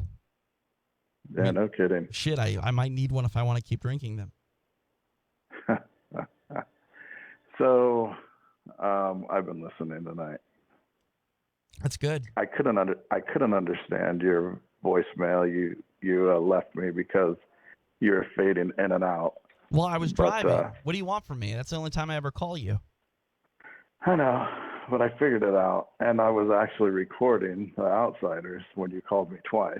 Oh, what's on the show? Anything exciting? Some good stuff. Really? Yeah, good stuff. Good. But I'm excited to listen. No, I don't know. I thought it was fun, but it's hard to have fun with Josh sometimes. Yeah, that was the first 3 years of my existence at this website. Yeah. So I've been listening and watching you on YouTube, and it doesn't line up because I haven't been.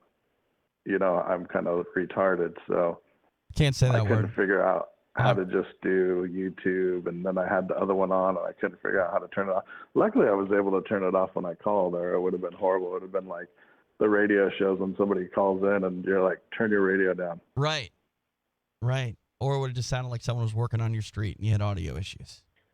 Right. Or there's a fireman out my door, or yeah, I mean, a tractor, or a street cleaner. If anyone ever listens to Behind the Paywall, it should just be called Inside Jokes with Jeff Sherwood and TJ De Santis. Because that's all it is. Those are the best. My only goal is to make myself laugh. Yeah, and you do a pretty damn good job. I do. So I can't believe you didn't know that was Steve Ramirez. I had no idea. First off, He's there all the time. I had never seen that fight before. I'd never seen Steve Ramirez versus Gil Castillo, so Steve Ramirez wasn't even really a guy to me. But yeah. I think he has a crush on my girlfriend too. I'm not going to say anything. There's a joke there, but he definitely goes out of his way to bring her a water and give her a hug. Really? Uh-huh. You're still royalty in Lemoore. Which is great because I dump her water out and use it as a spitter. So it works out great. Perfect. I'm sure she appreciates that. well, she doesn't drink water when we go. If anybody has happened to be able to see her on the stream, and the empty cocktail glasses on the table. So, you think they would notice if I cut out Jean-Claude Van Damme's signature in the sheetrock? Probably not. I mean, you know what's really sad is I never signed that wall. I know. Yeah. I always said that the only way I would sign it is when I get fired. and I actually signed it like a year ago because one time, just randomly, I got 3 phone calls from upstairs, and then someone came down and was like, "Hey, can you come upstairs when you have a moment?" I was like, "Oh shit, it's the time." But I added a little message next to my signature on the wall, and I think it's fitting. It's another inside joke that no one will get, but it says, "Thank you, Mr. Takata." Made me happy. Well, the studio looks nice, but I thought that I had to call and at least try and call. You know, I tried to call like 15 times. I thought it was like Brandon. I thought you banned me. No. Free Jeff from, where do you live again?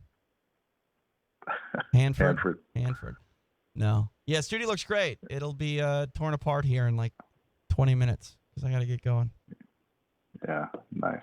Yeah. All right, well, I just wanted to prove to you that I sat here and listened and stayed up till 12:15, and I have to get up at 5:40. It's a cruel place. See? Save Sherwood from waking up at 5:40 in the morning. Patreon.com/between rounds. No shit. Yeah, I hear you. But all right, Sherwood. All right, don't. I enjoyed listening to the show. It was a little bit of a change. You know, you talking about things that you talking about you. Yeah. So. Well, I appreciate you listening. You're one of my favorite people in the entire world, and I certainly love you, sir. Thank you. All right. I'll talk to you soon. He won't say it back because he's so fucking uncomfortable right now. Bye, Jeff. Bye. I didn't know if he was going to listen. Jeff's like a productive human being. He wakes up early. He used to give me shit all the time for going to bed at, like when I first moved here, I'd come in here every day at 4 a.m. Every day at 4 a.m. I was not ready for LA traffic. So beat the traffic, get up at 4 a.m. I kept morning show hours in high school. And it was just easier to go back to that than sit in traffic. It means a lot that Jeff called.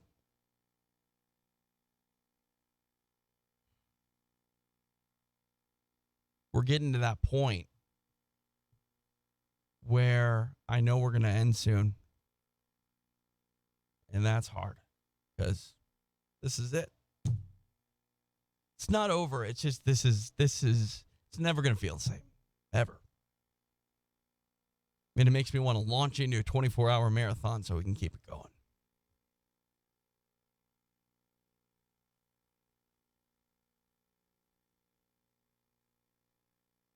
I've alluded to my dad a bit, and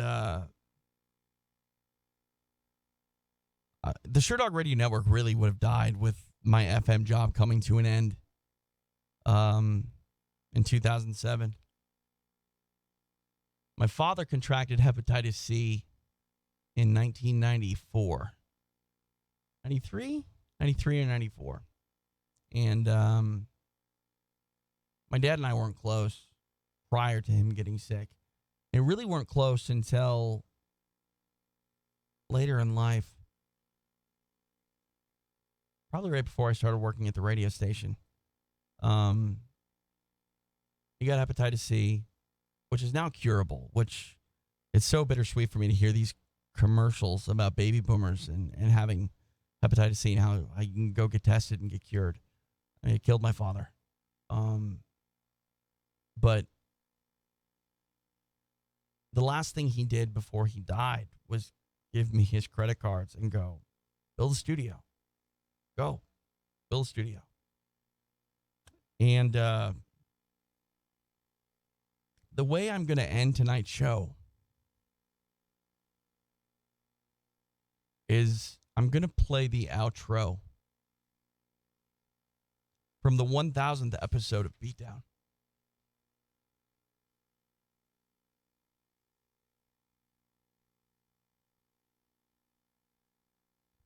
By the way, this is 1,652.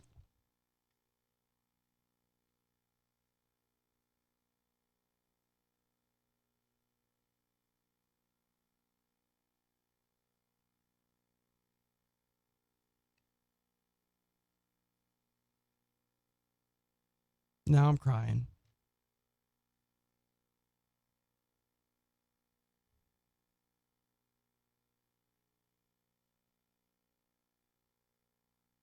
If we were to double the episodes and only do one show a week, how many years is 1,652? 52 weeks in a year. What is 1,652 divided by 52? It's about 31.7692. Perfect. So in 31.7692 years, we'll double the episodes of Beatdown.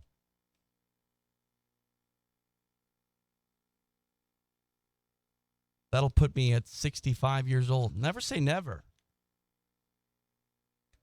I want to tell you how crazy this week has been, and then we'll wrap it up. Because I find it, at this point, I find it humorous. Made a basket right there. I went to Cancun last week to cover Copacabana, the A-Main tournament that you could see on NBC Sports Network. And the minute I got down there, my wife called me. This is going to blow your mind, maybe. It blows my mind. In 2011, the year my son was born, he broke his arm. Babysitter broke his arm. She went to the bathroom and her grandson picked him up and dropped him and grabbed onto his arm. And my son spun and basically, I mean, to put it in MMA terms, he got Kimura'd by this kid that was holding on to him, and my son twisted, so his arm basically had the same exertion on it, force on it, as if he were getting Kimura'd, and it spiral fractured his humerus.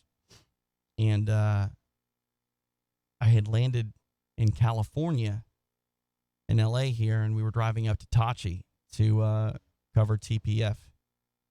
And my son was 5 months old. He was a little kid. And, I mean, not even a little kid. Like, he's a little kid now. He was an infant. And I thought he was going to have surgery. Because, spiral fracture, which is, like, one of the worst kind of breaks you can have. And he's just a little baby. And I was on the road. And I get to Cancun now. Fast forward 6 years later. Same thing. Landing Cancun, and my wife says, "Hey, Oliver has a broken arm. We're going to the ER now. I'll let you know what's going on." The craziest part, and this is how crazy this year's been. It was 6 years to the date of when he broke his arm the first time. November 9th, 2017. He broke his arm November 9th, 2011. I was like, oh, great. This is the locale's different. I'm in Cancun. I'm not in LA. He's not in Minnesota, but everything else is the exact same. I wake up the next morning. I don't want to get into this story because I don't know how it shakes out yet, but someone that I work with notified me that I would not be needed to help them anymore in the same capacity that I was. I don't know how that's going to shake out yet, but I essentially am looking at losing another job. And so I get that on my plate. I get my son needs surgery now because he broke his forearm. He basically, he got Tim Sylvia'd. He fell off of a slide and he broke his forearm like Frank Mir broke Tim Sylvia's forearm. So he needs a metal plate. That's why I got to get out of here, because I have to go to the doctor tomorrow to see an orthopedic surgeon so we can figure out when we're going to have surgery. And then I found out that I was definitely going to be losing this space, and there's potential that I was going to lose my job. I haven't lost my job, and I want to be very clear. I will still be producing content for Sherdog. It's just not going to be, what I want it to be. It's not going to be into the capacity that I want the Sherdog Radio Network to be. But it's not the end of producing some of the stuff. I haven't talked to Jordan yet. I hope to do the Jordan Breen show on Between Rounds. If not, I hope I can help Jordan figure it out so he can do the Jordan Breen show on the Sherdog Radio Network.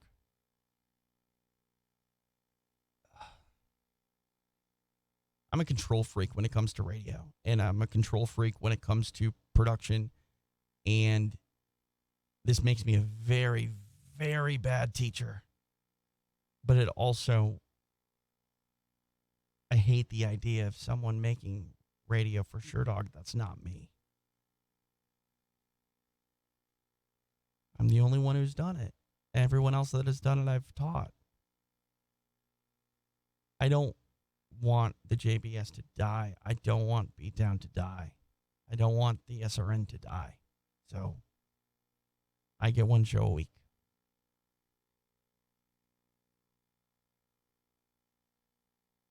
It's not enough, but it's what we get. And life isn't fair. You learn, you move, you adjust. Last little bit of weird wisdom for me. I'm going to write it down because it's not often that we see each other. I can't see you. I mentioned I don't think that there are things in life that are lucky. I think that everything's an opportunity.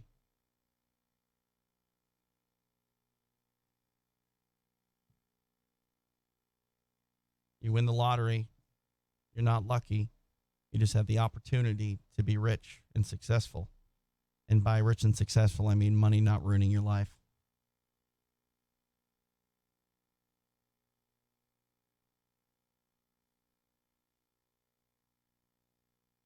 I think goals are the key to life. Goals are the key to success. And I made an acronym. Let me pluralize it. Okay. Hopefully this works here. Can you read that? There you go. Goals. I didn't spell opportunity because it's too long, but then I spelled adjustment, which is just as long. Love, support. Goals, opportunity, love, support. You set goals. You want to do something? You want to start a radio network? You want to become a play-by-play guy? You want to drive a car? You want to ride a motorcycle? You want to do anything? You set those goals. To get those goals accomplished, you need to find or create opportunity. Opportunity either presents itself or you make opportunity happen. When opportunity presents itself or you make it happen, you have to adjust to said opportunity. If an opportunity to start a radio network happens, Jeff Sherwood says, hey, we want your podcast. Not only do we want your podcast, we want a radio network. Cool. I can do that. Let's do that. Let's make the adjustments we need to. You're losing your job? You don't have a studio to record in anymore? You make an adjustment. You steal your dad's credit card. Buy a bunch of shit off eBay. Goals, opportunity, adjustment, love. Love. You have to love what you do. If you don't love what you do, it's not worth doing. There are things you have to do to survive.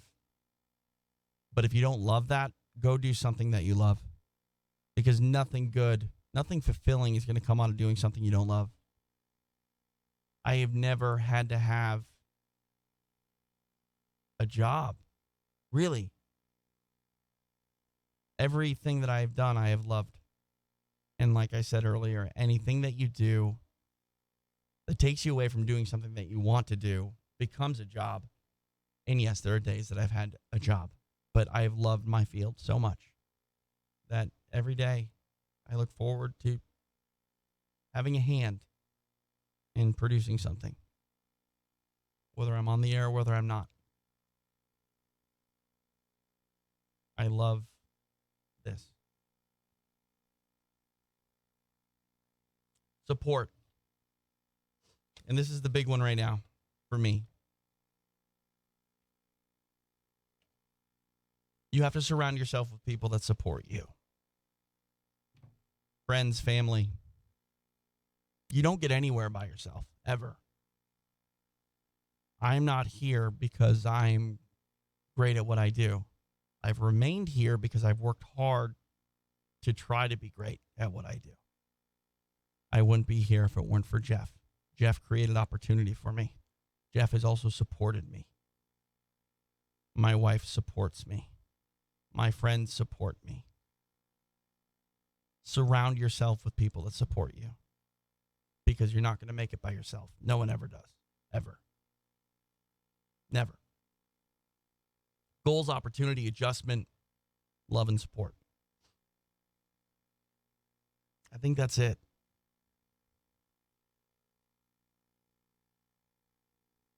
Beatdown will remain on the Sherdog Radio Network.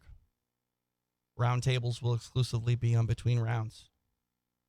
I hope to do Beatdown After the Bell with Jordan on Between Rounds. Will it be called that? I don't know. I don't know specifics of that.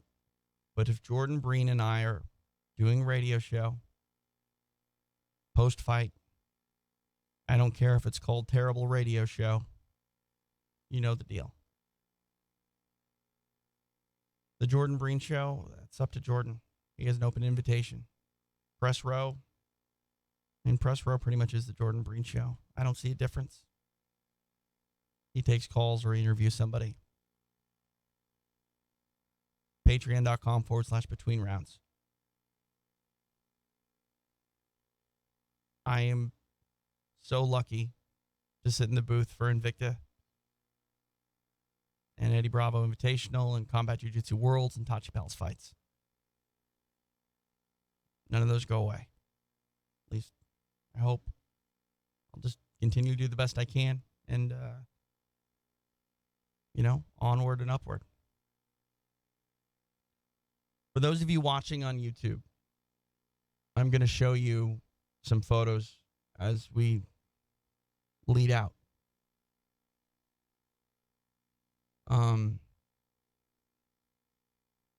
I've gone through so much here.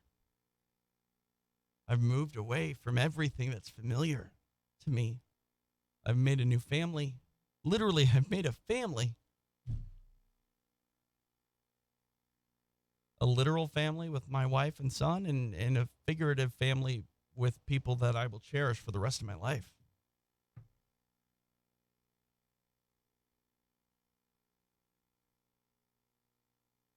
I literally don't want to play this right now because it means it's over.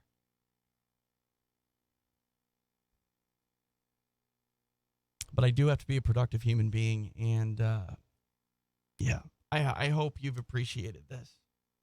It has been very satisfying and very hard.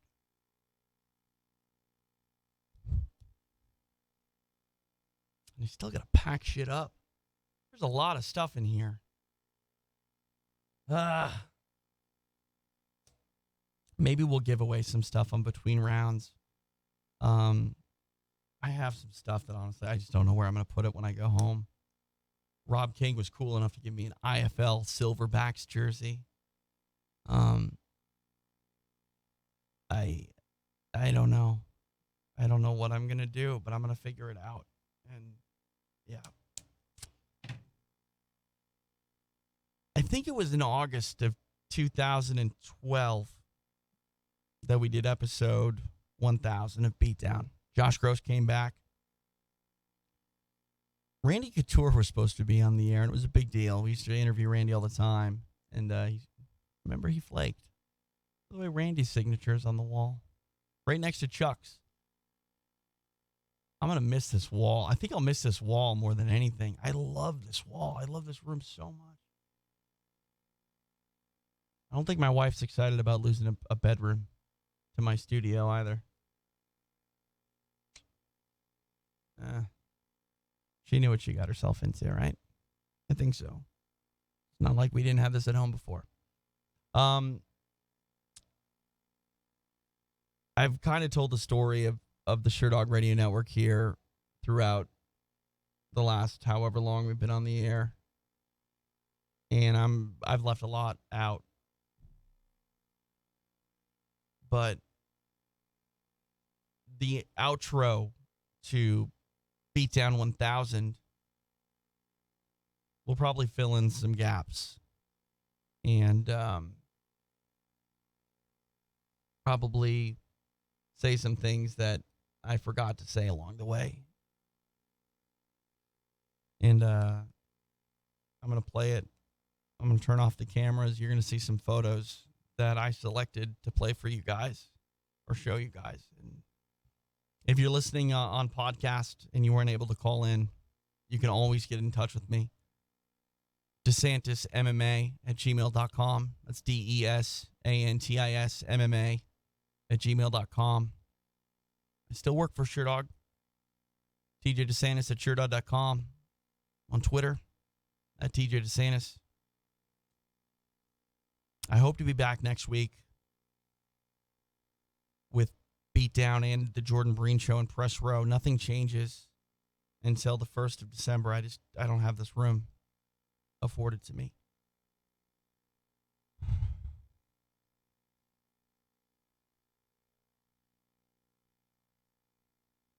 And then between rounds, you can get between rounds now. I would appreciate it if you signed up, if you find it worthwhile.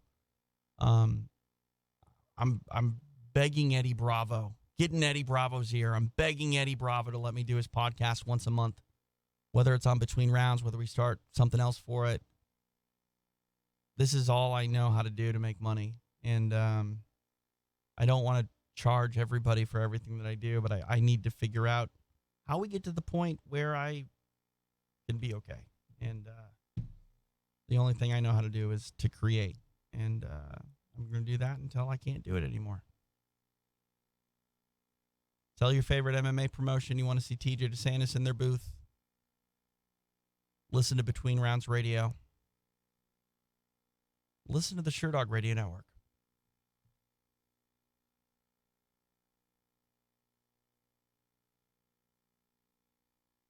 I'm going to press this button now. I think it's this one.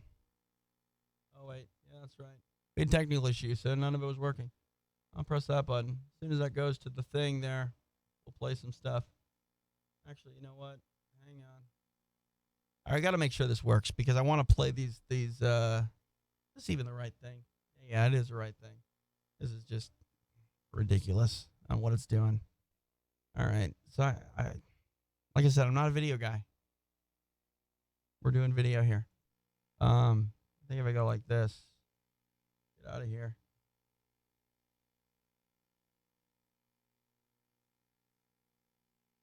It'll work eventually. I hope. Fingers crossed. All right. So, without further ado, the end of Beatdown Live as we know it. Have a good night, everybody. 1,000 episodes. Think about that for a moment. That's roughly 83 days of Beatdown content. You have to allow me to gush here for a little bit as I close out the show. I honestly can't think of too many things I've done 1,000 times. To reach this mark with Beatdown is truly a great personal accomplishment. I'm not a big fan of calling myself a journalist. In the internet age, anyone can share their opinions, be it Twitter, Facebook, a blog, or a podcast. When I started this bit, it was never to be looked upon as a journalist. I worked in FM radio. I love radio. I love MMA. 8 years ago, you wouldn't find a lot when you put in MMA radio into Google. Today, I looked before we came on the air. The search for MMA radio on Google returns 166,000 results. Wow. I started a show at InsideFighting.com called MMA Evolution in May of 2004. I was fortunate enough to have my first interview be with Quentin Jackson leading up to his fight with Ricardo Arona. Sitting in a small production room at 93X in Minneapolis with my co-hosts Caleb Quinn and Mike Riley, I couldn't believe that we were actually getting a chance to talk to the Quentin Rampage Jackson. After we did that interview, we worked for free for InsideFighting.com for the next 18 months. Slowly, I lost my co-hosts, and ultimately my desire to do the evolution. At this time, the word podcast was not something people really said or even understood. Heck, blog wasn't a word then. Downtrodden, I contact Jeff Sherwood about doing a show for Sherdog.com. Jeff consulted with his partner, Garrett Poe, and before too long, we decided to move forward. I remember talking about a name for the show with Jeff, and he said, whatever it was going to be, it had to be on the Sherdog Radio Network. I was confused when he said those words, Radio Network. That would indicate it being an entity that had multiple offerings. He said, yeah, we want this to be like a radio station, a whole radio station dedicated to mixed martial arts. That's not going to work, I thought. There's no way near enough MMA content. You got to realize the UFC was doing one show every 3 months then. Every once in a while, Pride would have, show within, a couple weeks of the Ultimate Fighting Championship. To fill that much content of multiple shows, multiple times a week, thought he was crazy. Little did I know that we were on the precipice of the MMA boom, and something really great was about to start.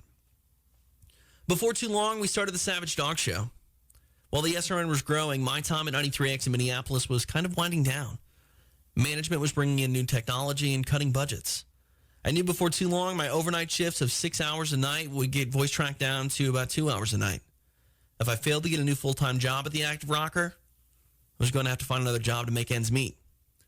I wasn't too afraid of leaving my radio job behind, but with Beatdown and the SDS building momentum, I knew that if I did leave, I wouldn't have a studio at my disposal to record the shows. My late father said to me, TJ, what if we build a studio? We can put it in the garage. It took me nearly everything I had to not laugh in his face. Seriously. I said, Dad, you can't afford that. My father was diagnosed with hepatitis C in 1994, and he was given less than 6 months to live in 1995. Because of a liver transplant in 95, his life expectancy was extended to 5 more years they gave him. Because of his illness, money was not something he had a lot of. However, my lack of confidence, it was kind of a challenge to him. I continued my days at the Rock Radio, saving every bit of money I had to buy used radio equipment. I did this off eBay, which is not a great place to buy electronics, for the record. I remember spending all of my money on a 15-year-old sound editor. My entire check went to this 15-year-old sound editor called an Orban DSC 7000. Looking back on it, it's very foolish to do because now technology has advanced to the point where if you buy software, you don't have to buy a standalone computer with it. You just buy the software. I didn't do that then. The hardest part, though, I had building my first studio was actually getting a mixing console. I needed a board with something called buses. They're a module on the board that delivers audio to certain devices. I needed what was called a 3-bus board. Now, looking at 3-bus boards online, and even then, new, they run about $10,000. Amazingly, I found one on eBay for $1,000, but guess what? eBay, there's a catch.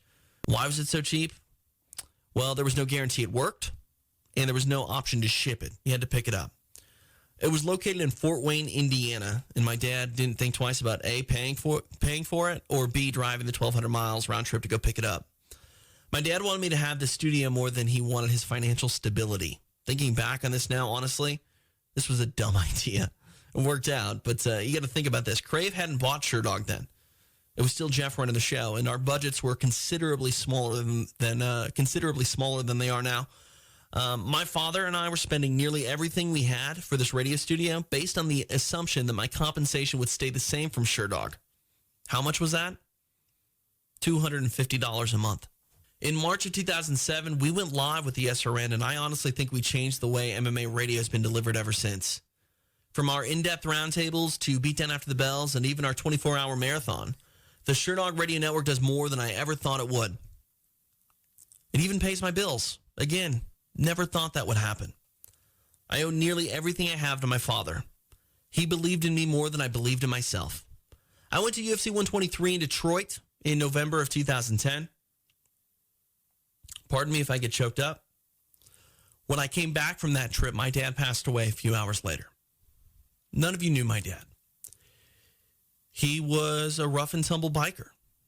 Sleeve tattoos, long hair, and a beard that went down to his navel.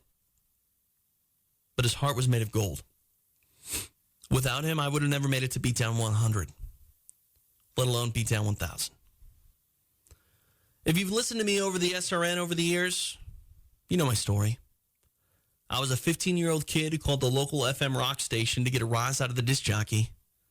My favorite radio station was 93.7 The Edge, an alternative rock station that got its format flipped to active rock. I called the new 93X on a Saturday night to give the jock hell. Little did I know he was going to give it right back to me. I befriended Josh Bitney in the winter of 1998. Before too long, he went from weekends to the assistant program director to the producer of the 93X Half-Ass Morning Show. Alongside Josh, I worked with him for free for 4 years. The knowledge I learned was more valuable than any paycheck or college education I could have ever received. I'm so grateful to those guys at 93X. Weasel, Nick, and Josh taught me everything I know about production values. They also taught me confidence inside and outside of the studio. I will always be grateful for those guys, for what they've done for me. The people that I work with at Sherdog are like no other. We're a family here at the SRN, and I honestly couldn't be more proud of my air staff. Jeff Sherwood has been the most understanding and cool person I've ever had the joy of working with. His laid-back demeanor has allowed us to work together with literally no issues. Here I'm gushing with pride over 1,000 beatdowns, when Jeff is really the real hero. From a small GeoCity site made in a cubicle at Boeing to the global authority in mixed martial arts, Jeff has done more with his passion than most do in an entire lifetime. I owe him a gigantic amount of gratitude as a coworker, but ultimately as a friend. For as much crap as he gives me on and off the air, Greg Savage has been a lot of fun to work with. Savage is busier than a bee, but when he does have time to breathe, he's always there to talk business and goals. Greg has given me a lot of opportunities outside of radio to actually become that quote-unquote journalist. Yeah, Savage causes me to pull my hair out and get really frustrated sometimes, but he's always been patient and understanding with some struggles that we have with live radio. For that, I'm thankful to him and his big boy pants. Thanks, Greg. Jordan Breen is hands down the most interesting person I've ever met in this business. Why is it that someone who is 4 years younger than me knows more about my childhood than I do? Seriously. If I make an 80s pop culture reference, he's there to correct me on it. This can also be said for the 60s and 70s. Also, I don't know if you noticed, he knows a thing or two about mixed martial arts. For my money, there's no one better in MMA radio than Jack Encarnacio. His prep routine is second to none. His delivery and ability to make guests comfortable is unmatched. I've said it 1,000 times already, but if you're not listening to the SRN Rewind on Sunday nights, you're doing yourself a disservice. I was lucky enough to share the show with Jack for 3 years and some change. I'm really happy that his efforts are heard here on the Sherdog Radio Network, and I look forward to him week in and week out. I need to thank a ton of people that came through the SRN over the years. Let me just beat down a list of guys that have worked with us over the last 5 years of live radio. Isaac Hannanen, the first ever call screener. Andrew Studer, Calvin Olson, the one and only Luca Fury. Lutfi Sari Ahmed, Jared Cole, Nick Bodenfield, our current call screener, Shudo Brian Allerding, Lippy Mike Radich, a man who has become more than a coworker and is a very good friend of mine, Bruce Buffer, Gary Randall, Stephen Quadros, and Aaron Creasy. And one of the most overlooked members of this team is our engineer, Eric Eit. Without him, you won't be able to hear me right now. Eric has taken time from his personal life to actually make sure we're on the air and make sure we're functional. I'm forever in his debt for the service that he has continued to provide for the Sherdog Radio Network. Eric Malmberg has been our voice guy now for, 6 years. He was the best man at my wedding, and without his guidance in life and in radio, I'm not sure where I would be. He's a great friend, and I'm incredibly happy to call him one. He's a valued member of our team. Also, check out his band. They're called Attention, in case you didn't know. Something tells me that you did, though. Mike Fridley is seriously the unsung hero of Sherdog.com. His tireless efforts to make sure everything works is a skill not many human beings can manage. If you frequent Sherdog more than once a day, you owe Mike Fridley a Coke. I thanked him already on the show today, but Josh Gross has taught me etiquette and has been a shining example of how someone in this industry should perform and conduct themselves. Sherdog has done well since Josh's departure. However, I honestly don't think you can replace someone of Josh's caliber. He is, to me, the top shelf when it comes to MMA journalists. I'm very fortunate enough to have worked with him on Beatdown and Gross Point Blank. Despite jabs and the fun that we have on the air, Josh is a true friend and a great colleague. I need to thank John Kiefer and everyone at Crave for making Sherdog my career. The ability to put my full attention into the SRN is my dream. Without John and Crave, I would be working for some FM radio station somewhere, probably posting on Sherdog.net, and wishing that I had the chance to work in mixed martial arts. Also, quickly, I need to thank Dave Mandel. He didn't like to be talked about on the air. I don't blame him, but he's been a great friend, and I thank him for all that he's done for me at Sherdog. Finally, I need to thank one person in particular. I mentioned at the top of this little rant here at the end and gratitude giving that there weren't a lot of options when it came to MMA radio back in the day. Eddie Goldman had his NHB show, and he was really the pioneer in this MMA radio world. However, the guy that really made me take note and listen to mixed martial arts radio was Ryan Bennett.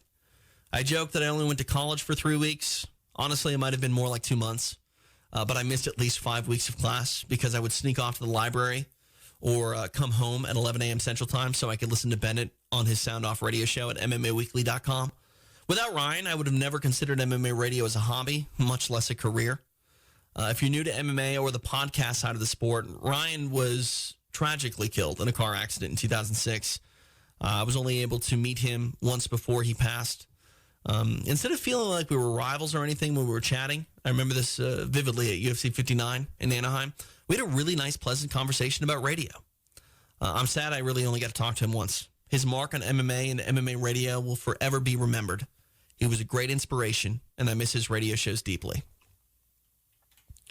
I do need to thank my wife before I go. She did allow me to build my second studio in our spare bedroom of our home. She's also incredibly understanding when Saturday night rolls around and it turns into my busiest workday. I mean, I'll get in here at 4 o'clock Central Time and watch fights until midnight. So that's 7 hours, 8 hours of fight watching, followed by 2 hours of post-fight radio. Her social life is non-existent. She doesn't get to see her friends, especially on the weekends.